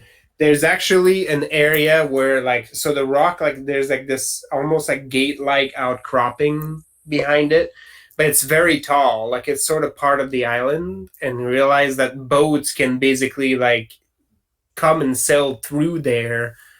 And it's sort of this natural cave where they basically can load and unload stuff from behind it. It has like a big, thick iron grate that they can drop to sort of block the cove from people coming in. It's up right now, but the door that you open sort of leads into that little cave there. And you're basically behind a stack of nondescript boxes. You actually hear people way far into the stocking area chatting. It's a little hard to tell how exactly close they are without listening more closely, because there's just so much echo into that little cove that, you know, they're further ahead than you are, but it's a little hard to pinpoint exactly where. But you know that from the spot you're in, there's a staircase that leads up and into the courtyard, basically past the gate that the rest of the group is going to end up in. I still haven't really figured out what I'm doing. But well, that's why I was describing this path too, because you can also go this route. Yeah, you can. I literally just made myself an archway and was like, I'm not climbing this wall. I'm just walking in. So, Jenya's gonna pull one of her knives and scale the boxes and attempt to be stealthy. Okay. And if there's someone she sees, she's gonna get the drop on and just down she goes. Okay. Why don't we start then with I'll let you do like brawn or finesse. Brawn, please. And since you're trying to be stealthy, Hide. yeah, hide or athletics if you're willing to take a little bit more time. Oh yeah, athletics so much more. Just to control your movement. Yeah. That's much more Jenya's style. Yep. I mean, honestly, I just want to stab someone, and I want to stab them so that they can't cry out. Well, the easiest way to do this, not actually kill them. the easiest way to do this is to follow where Jimena is, because there's at least 3 people there, and you can knife somebody there. Yeah, I mean, I'll try to approach, like, I'll try to get them from behind, basically. Slit their throat. Sure. Go with finesse and weaponry. Okay. How many is that, Lisa? 6 for Jenya. Okay. Jimena, feel free to roll a finesse weaponry. I'm assuming, unless I hear otherwise, I'm assuming you're going up there to stab a bitch. I mean, yeah. But if you want to use some other means of detaching your foes. Aw. Not right now. Okay. Right now, my trusty sword will work.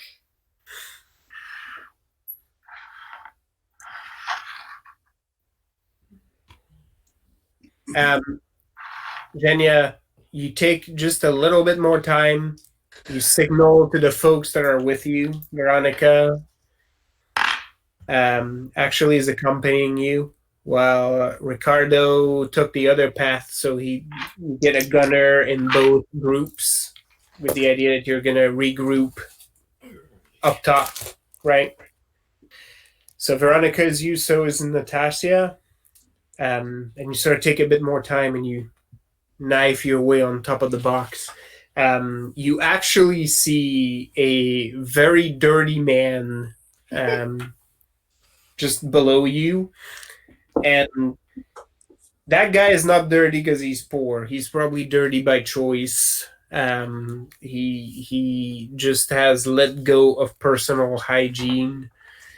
You speak Castilian, so you hear him use like very off-color comments, yelling at some of the people in the back as he's carrying like various things in what looks like a shipping netting. Oh, we lost Tony. Oh, Whoa. No, he's back. Sorry, my I'm camera hiccuped. And yeah, he's sort of walking towards the area you're in, so it would be possible for you to descend upon him with your knives and sort of do like a takedown. Got 9. Yeah. Fantastic. I also got 9. Woo. 9's all around. Oh, Yeah, then we are killing everyone at that gate. This is perfect. Basically. Rethold only got 4. It was like very sad. It was a sad Well, face. you got 6, so. Well, you're gonna tackle a bitch, but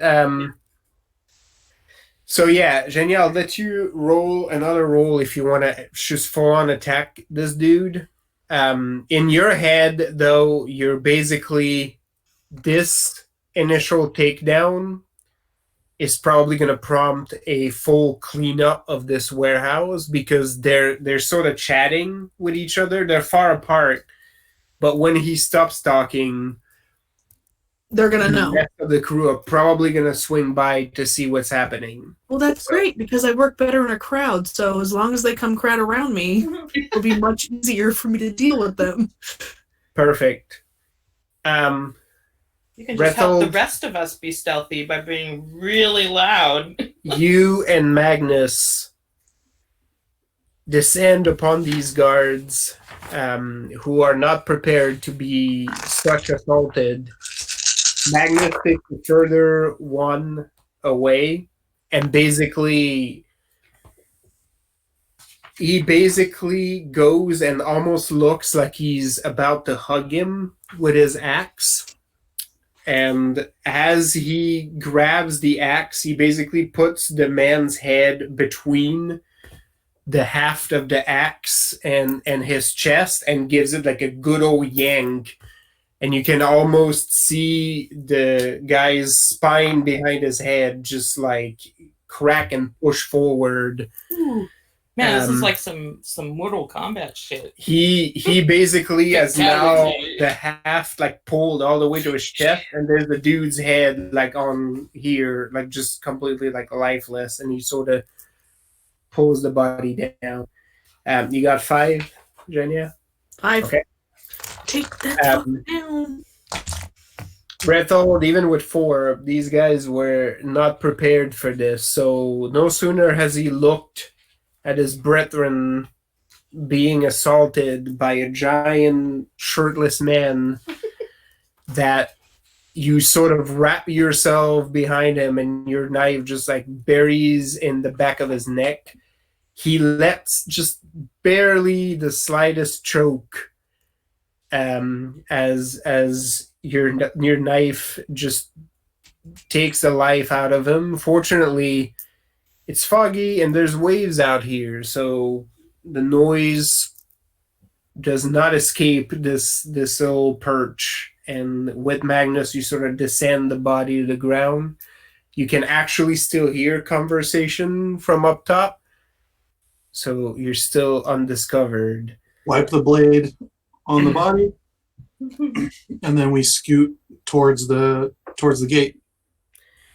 At the gate, there's two people in front of this double door, and they're sort of talking to each other, and they're talking to a third guy who the both of you rapidly realize is just on the side near the cliff taking a leak.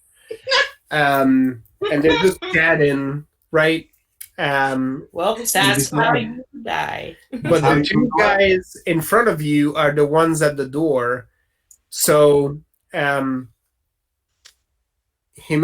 you are basically concealed in the fog. And like a fucking nightmare fury, you just pop out of the fog suddenly with your sword drawn, and you only see the guy in front of you's eyes sort of draw wide before you are on him, and your sword is through his throat, and you pin him to the fucking door with barely a noise. Nice. His buddy sort of turns around, and before he can say anything else in protest, you see a hand come out of the fog, and you see a knife just like draw across his throat, and he sort of collapses without touching you, Marlena. But the fog is so thick, and you see in the distance the guy's back. He's still just pissing over the cliff, and he just like makes another comment in Castilian. He's like, "Man, I'm gonna need to not go out with you guys anymore because I don't have a fucking dime to my name anymore. Like, I just got smoked yesterday at the tables, and and he's going off, right? Unrealizing that. Do I see any third mystery hand come out of the mist? No. Okay, then the axe is gone. I'm not letting him finish that sentence. We need to shut it down right now. It's good. Before the axe comes out, Jimena says, also in Castilian, like, "Yeah, you shouldn't hang out with these guys. It's a bad idea." And like you hear the just for fun, roll me a finesse weaponry, Rethold. For the axe? Yeah. Oh, I usually throw with brawn plus aim. Oh yeah, go ahead. If that's what you use, then use your. It's a heavy weapon. He's got to put some oomph in it. Totally. The beauty of that system is that you can do things in the way that makes sense to you. I mean, Ethel, it is a ranged weapon, so that makes sense. Yep. All right, I'm gonna count, but I'm pretty sure he's good. If you got more than 3, Rethold, you can, unless you want to full tally it to give the full effect. How much do you care about retrieving your axe? Well, I'm going to. Okay. So yeah. All right. Give me your tally then, so that you don't tip this guy over the cliff. Yeah. That would be suboptimal. Spin, so he just like tumbles the other way.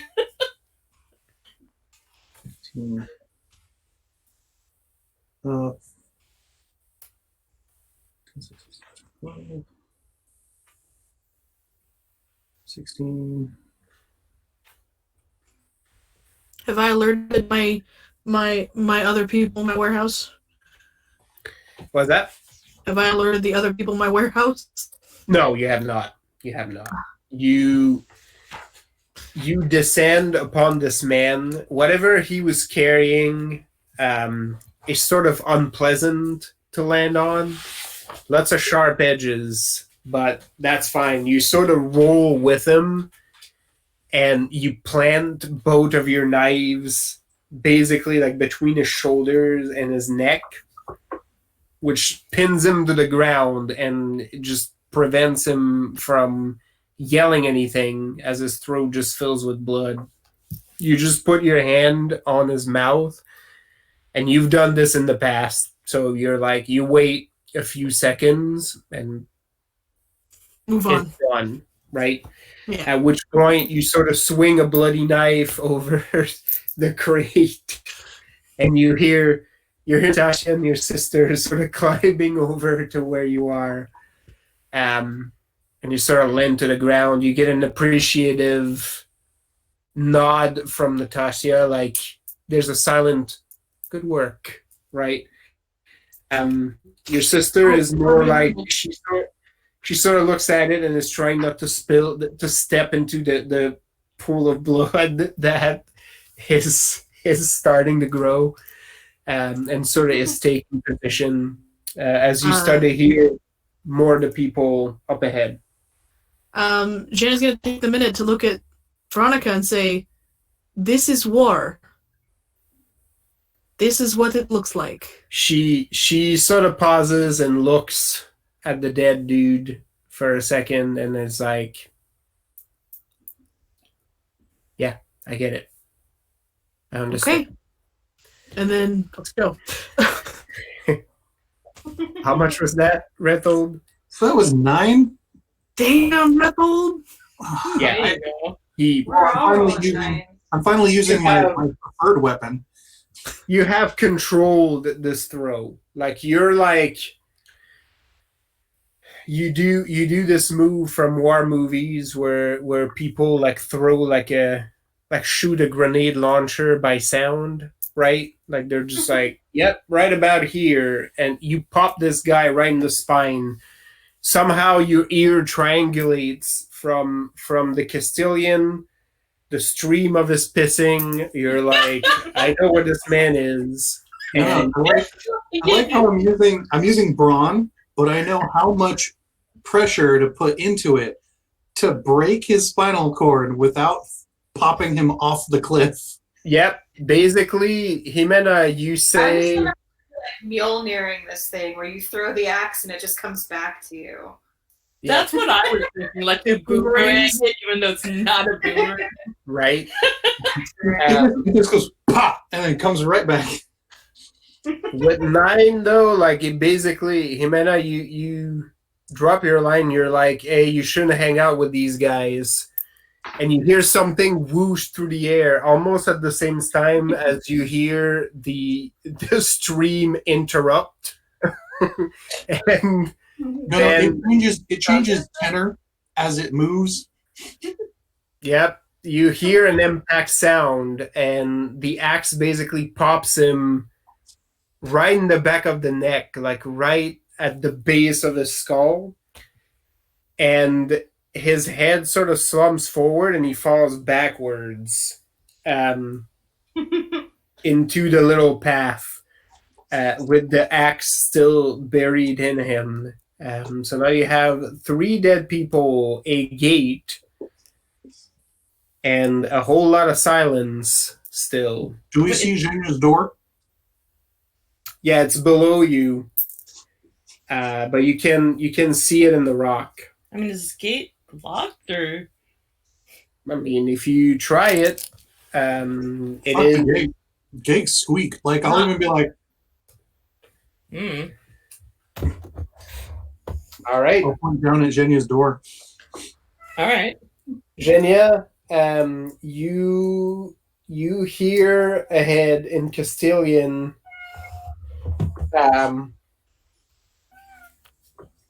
Not quite that, but a little bit. Like you hear a voice basically say like, you still owe me 15 guilders from the last time we were in the city. I haven't seen the color of that. And then there's like a long pause, right? Mm-hmm. You hear another gruffer voice say, "Oh yeah, how convenient. Now you talk about your debt and he's nowhere to be found. Not a squeak, and it's just like a lot of nothing. And there's a third voice that pops in saying, like, really? Like, are you just hiding back there? Like that? What? And then the pause like extends for like almost an uncomfortable moment, and one of the voices, all male, one of the voices finally says, like, maybe you just died, and they just like start like cracking up. Haha, you guys, huh? Wow. Zhenya gives a hold, like, don't follow me, and lowers her center of gravity and just has the knives up. Let's go. All right, you you hear ahead, like amongst the laughter, like one of the gruffer voice of the three says, like, yeah, probably hard work killed him. Like, he just had to carry the sack, and that just finished him off. And they're sort of all like laughing, but you hear footsteps coming towards you, as one of them is like, no, seriously, like, he's been there like a long time. Like, what is even happening? All of you who were outside are popping in through the little gate hole at about that moment. Right. When you're hearing a lot of this, there's like a row of crates in front of you That have knife puncture marks. Yep. If you're looking at those, the crates have been stabbed a few times. But yeah, you're hearing this commotion from up ahead, like basically saying, I wonder if he's okay. The rest of her crew are already on the other side of the crates, right? Yep. Except Ricardo. He went with someone else. Yep. Ricardo basically closes and follows you all into the hole when you cross. They basically split. They split so that one gunner was with each crew, just in case. Okay. So when you guys crossed back into the warehouse area, Ricardo followed you in. So there's no way to get around the crates. We would have to go over the crates or knock them over. You can actually go around, just like a little bit longer, and you can loop just to check on the other side of the crate. If you want to see there. Yeah. I think me and Magnus would dash through that way because it's go, pop, pop, pop. Yeah. Path of least resistance. Magnus basically leans around the corner of the crates and then basically signals like some of our people are there. Veronica and Natasha are basically like huddled in one of the spots. If you do follow the meet with them, Veronica basically says, Zhenya went ahead. She told us to stay here and wait.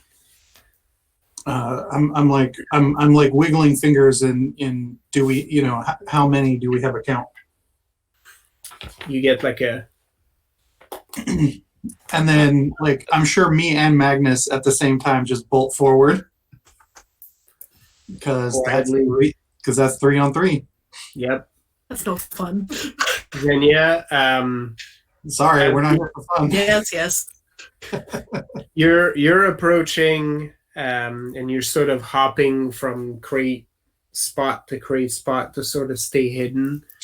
This guy basically stops, like, you see those two goobers coming up the Yeah, the guy stops like a few feet away from where you are, and like basically looks at the line of crates and says, like, guys, there's like light back there. Like I think I can see outside. Like, what? And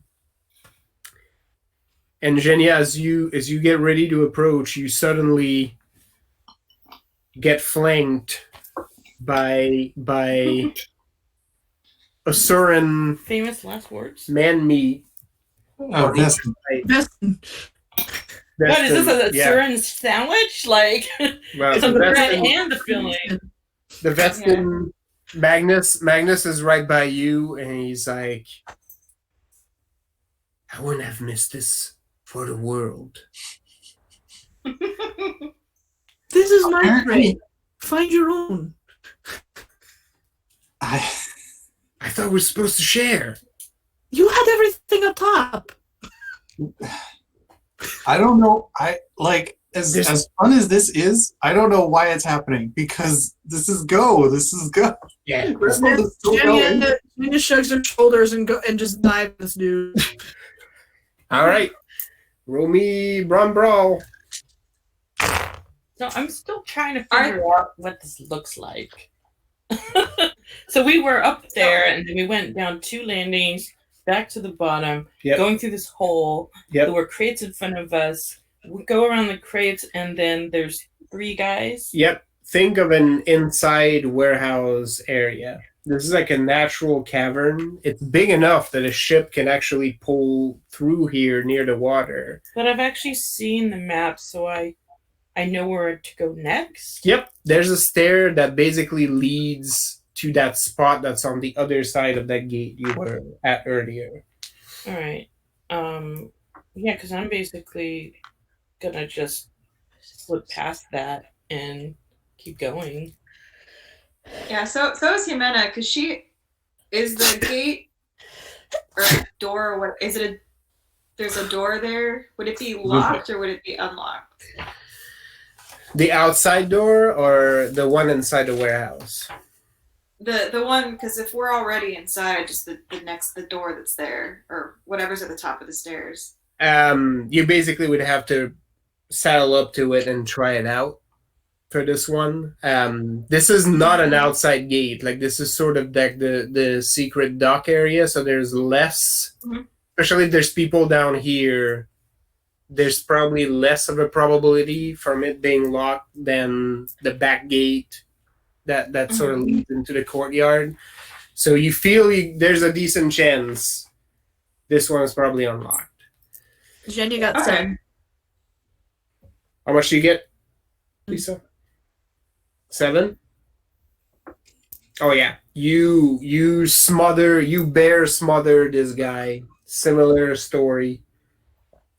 He's sort of looking at the hole, and suddenly you come dashing at him from behind one of the crates, and you almost like just wrap yourself around him, right? Like you just put your whole weight into it, and you stab him a few times for good measure so he doesn't squeal.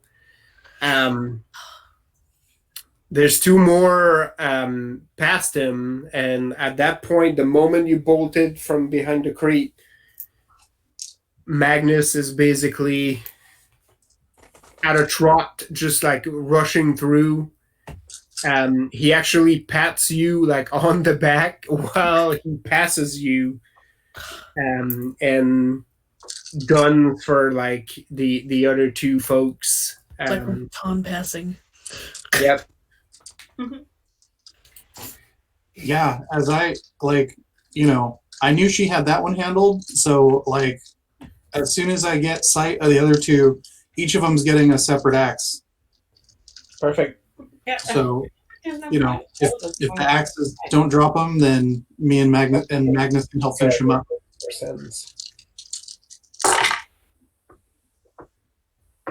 There's a lot more people inside. All right. This is to keep our exit as clean as possible. Yeah, because you're gonna have to walk this way back with prisoners. All right.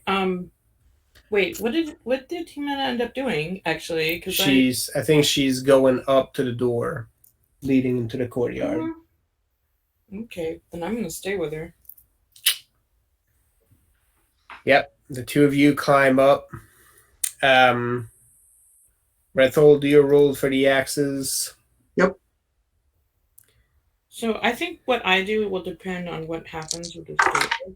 Assuming that it opens, I guess, I'm just gonna, I don't know, just stab whoever's in there, I guess. That's been the plan. Basically, on the other side of this door from the plan, like there's like a courtyard. There's basically like a couple doors, one that leads towards the front of the fortress, where there's like barracks and, like a couple storerooms. There's like basically like gunpowder rooms up there. And there's another door from that courtyard that leads up into the tower where all the prisoners are. So the goal, we're all going to end up in the same place anyway, right? Is that what we're saying? Well, you're basically going to go and try to liberate prisoners. Now, there's a lot of traffic up in this fort. So whether you split up and some people go to get prisoners while you fight off folks in that courtyard, it's going to be hard to avoid staying stealthy the whole time. Mm-hmm. But yeah. Well, yeah, I feel like I can't really decide what to do until I know what's on the other side. That's right. So. But you don't really need to. You don't really need to roll an approach for that. Okay. How many is that, Rethel? 3 and 3. 3 and 3. Yep. You pop both of those and actually get both of the guys. You notice that Magnus doesn't even stop as both of these guys like fall back down. He just like rushes to the other side of the warehouse and sort of swings around a couple of times just to see. And then you get a low for Magnus, like rumbling clear on this side as he starts to double back. He actually bends down to pick up both of your axes, Rethel, then brings them back to you. Oh yeah, no. I come up with him, and I'm basically as everyone rushes up past to keep going, I would have Veronica and Ricardo keep that gate locked, but move a crate or two so that it's easier to get through that door.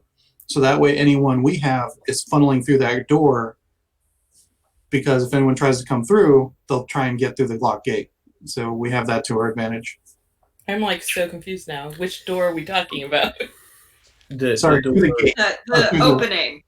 Yeah. Jenya's whole Jenya's rock door. Jenya's door. Yeah. Oh, okay. I was like, but it's a hole. It's not lockable. Yeah, it's Jenya's hole. Yeah. Damn it! We use Jenya's hole to our advantage. Jimena, you are up at the door with Marlena. Mm-hmm. You're the first at the door. If you try to test it, it is in fact not locked. And you know this door leads into the courtyard. So now you can take a peek. You can swing that fucker open if you'd like. However you'd like to see this. I think Jimena would crack it a little bit just to see what is going on in said courtyard, because it's like, are we still able to stealth, or have we reached the point where we're just gonna have to be like, bitches, we're here?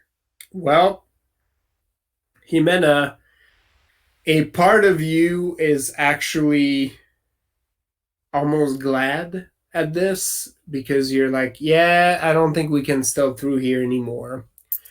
There's a lot of traffic in that courtyard. You spot 30, 40 people moving back and forth from the front, from the barracks, moving things around. Some folks sort of around the tower. These folks are pirates, and it's pretty apparent to you.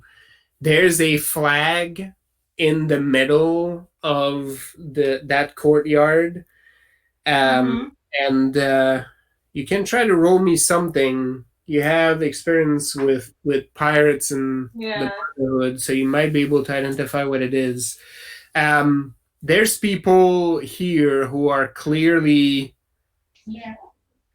prisoners, slaves, maybe. You're not 100% sure. There's just people in various degree of mistreatment getting lugged around the court.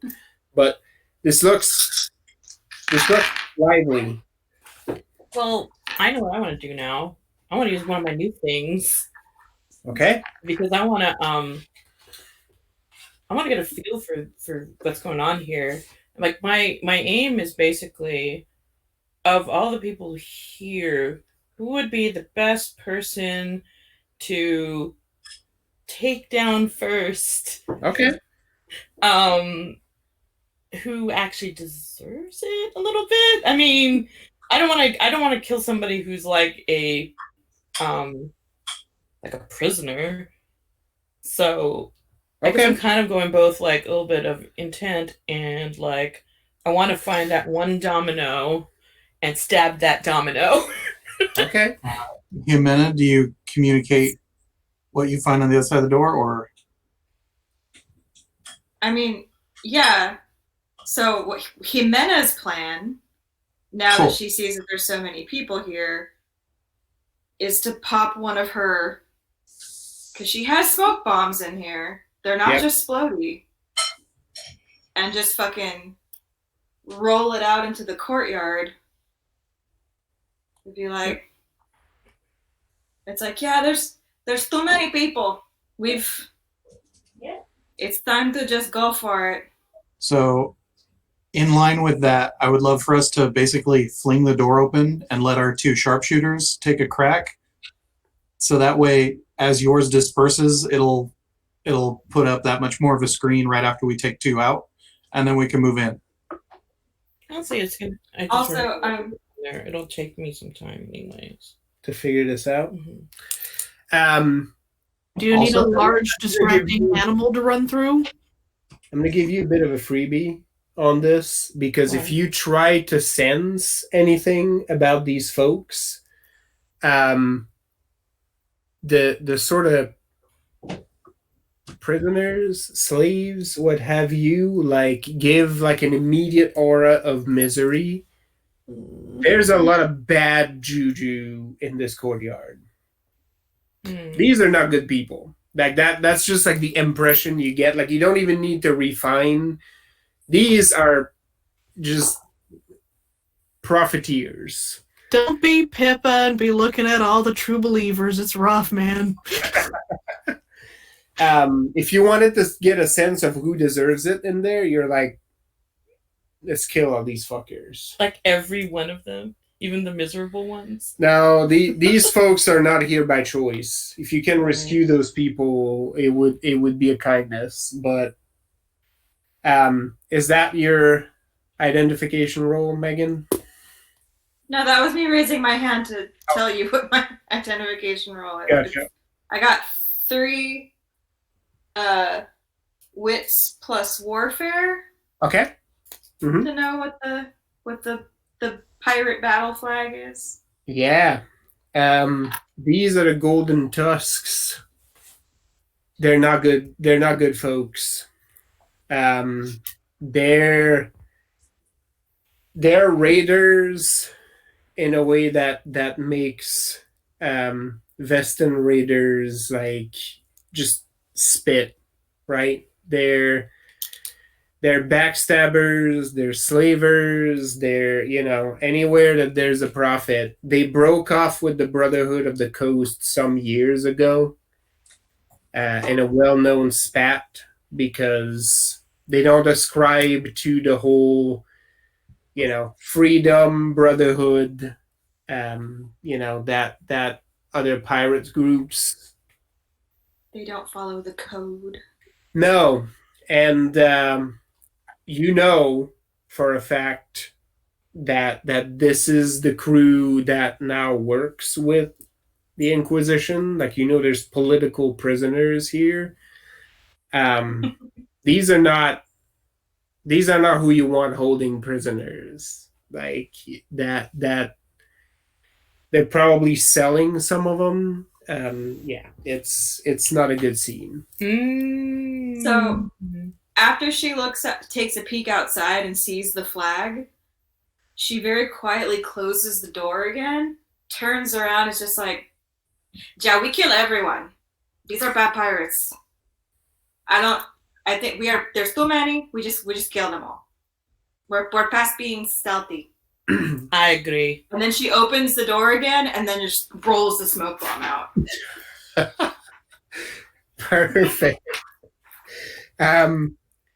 You pop the door open and you hear a very loud pop as your smoke bomb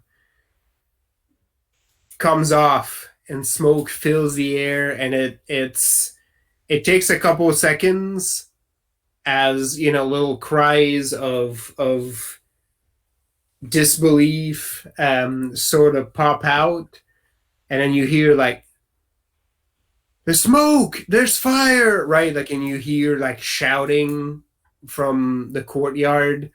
It starts screaming. You hear like some cries of distress from people who are clearly prisoners in there because they have no means to stop what is about to happen. And you immediately hear a salvo from your two gunners shooting through the door, accompanied by a couple of bodies falling down. Genya, Ricardo's not that far from you, and you see him give like a reassuring pat to Veronica as he's just whispering like the drill. Reload, powder, in, get ready to aim when we get the order. And she's just mechanically doing it. The door is now flung open. So feel free to make your grand entrance. I mean, who's closest? Well, at this point, it's a lot of smoke, but there's plenty of targets. I'm pretty sure I could figure I'll out. say Genya is going to take a few steps out, kneel down, and put her hands in the dirt, and she's going to call forth vines to just strap people to the ground. Okay. So what do I roll for that? Well, hold your horses on this. We're gonna come at a break here because obviously we're not gonna finish this tonight. There's a couple of things. There's a couple of things in line coming up, and it's getting late. But the moment you step out of the door, you hear like voices from the back saying, "Who dares? Who's coming to assault our island? Don't you know who we are?" And a Don't care. portly man sort of comes out of the smoke and looks at the door flung open, and more people trickling out of it.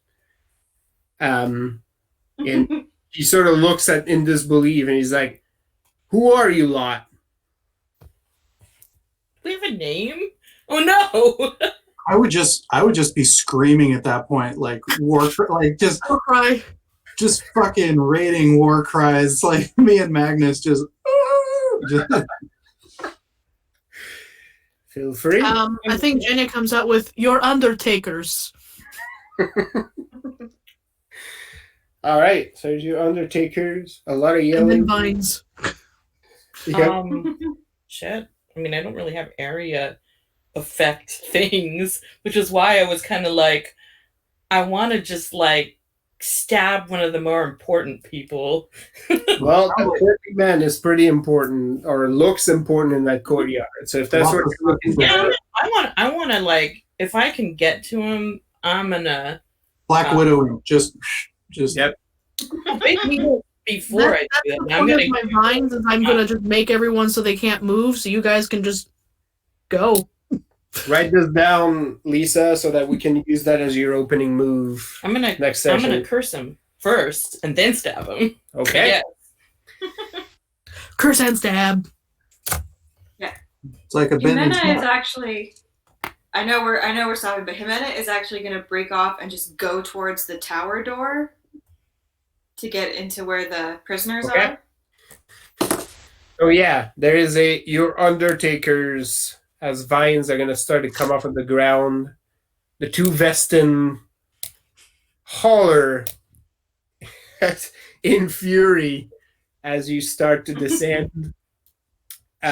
You hear the portly man like basically utter a yell of both disbelief and command as he's like, "They're serious."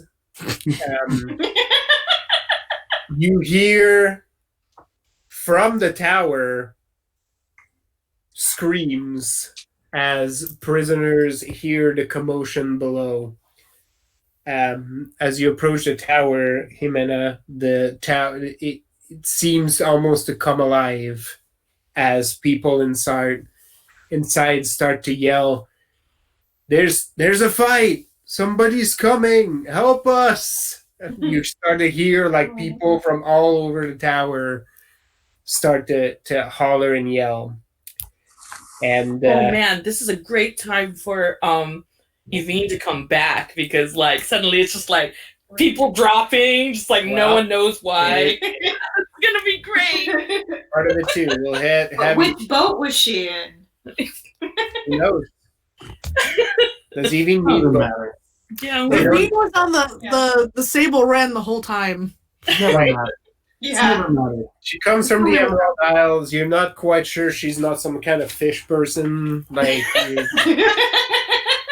When he said you hear a voice, I expected it to be like "Taloo-taloo-taloo." maybe, Of course. maybe. But yes. Toity, so toity, toity, toity. next time, chaos and mayhem. Yay! Ooh. All right, then before we get into the boring stuff of leveling, good game. Say goodnight, internet. Good night. Good night, Internet. Internet.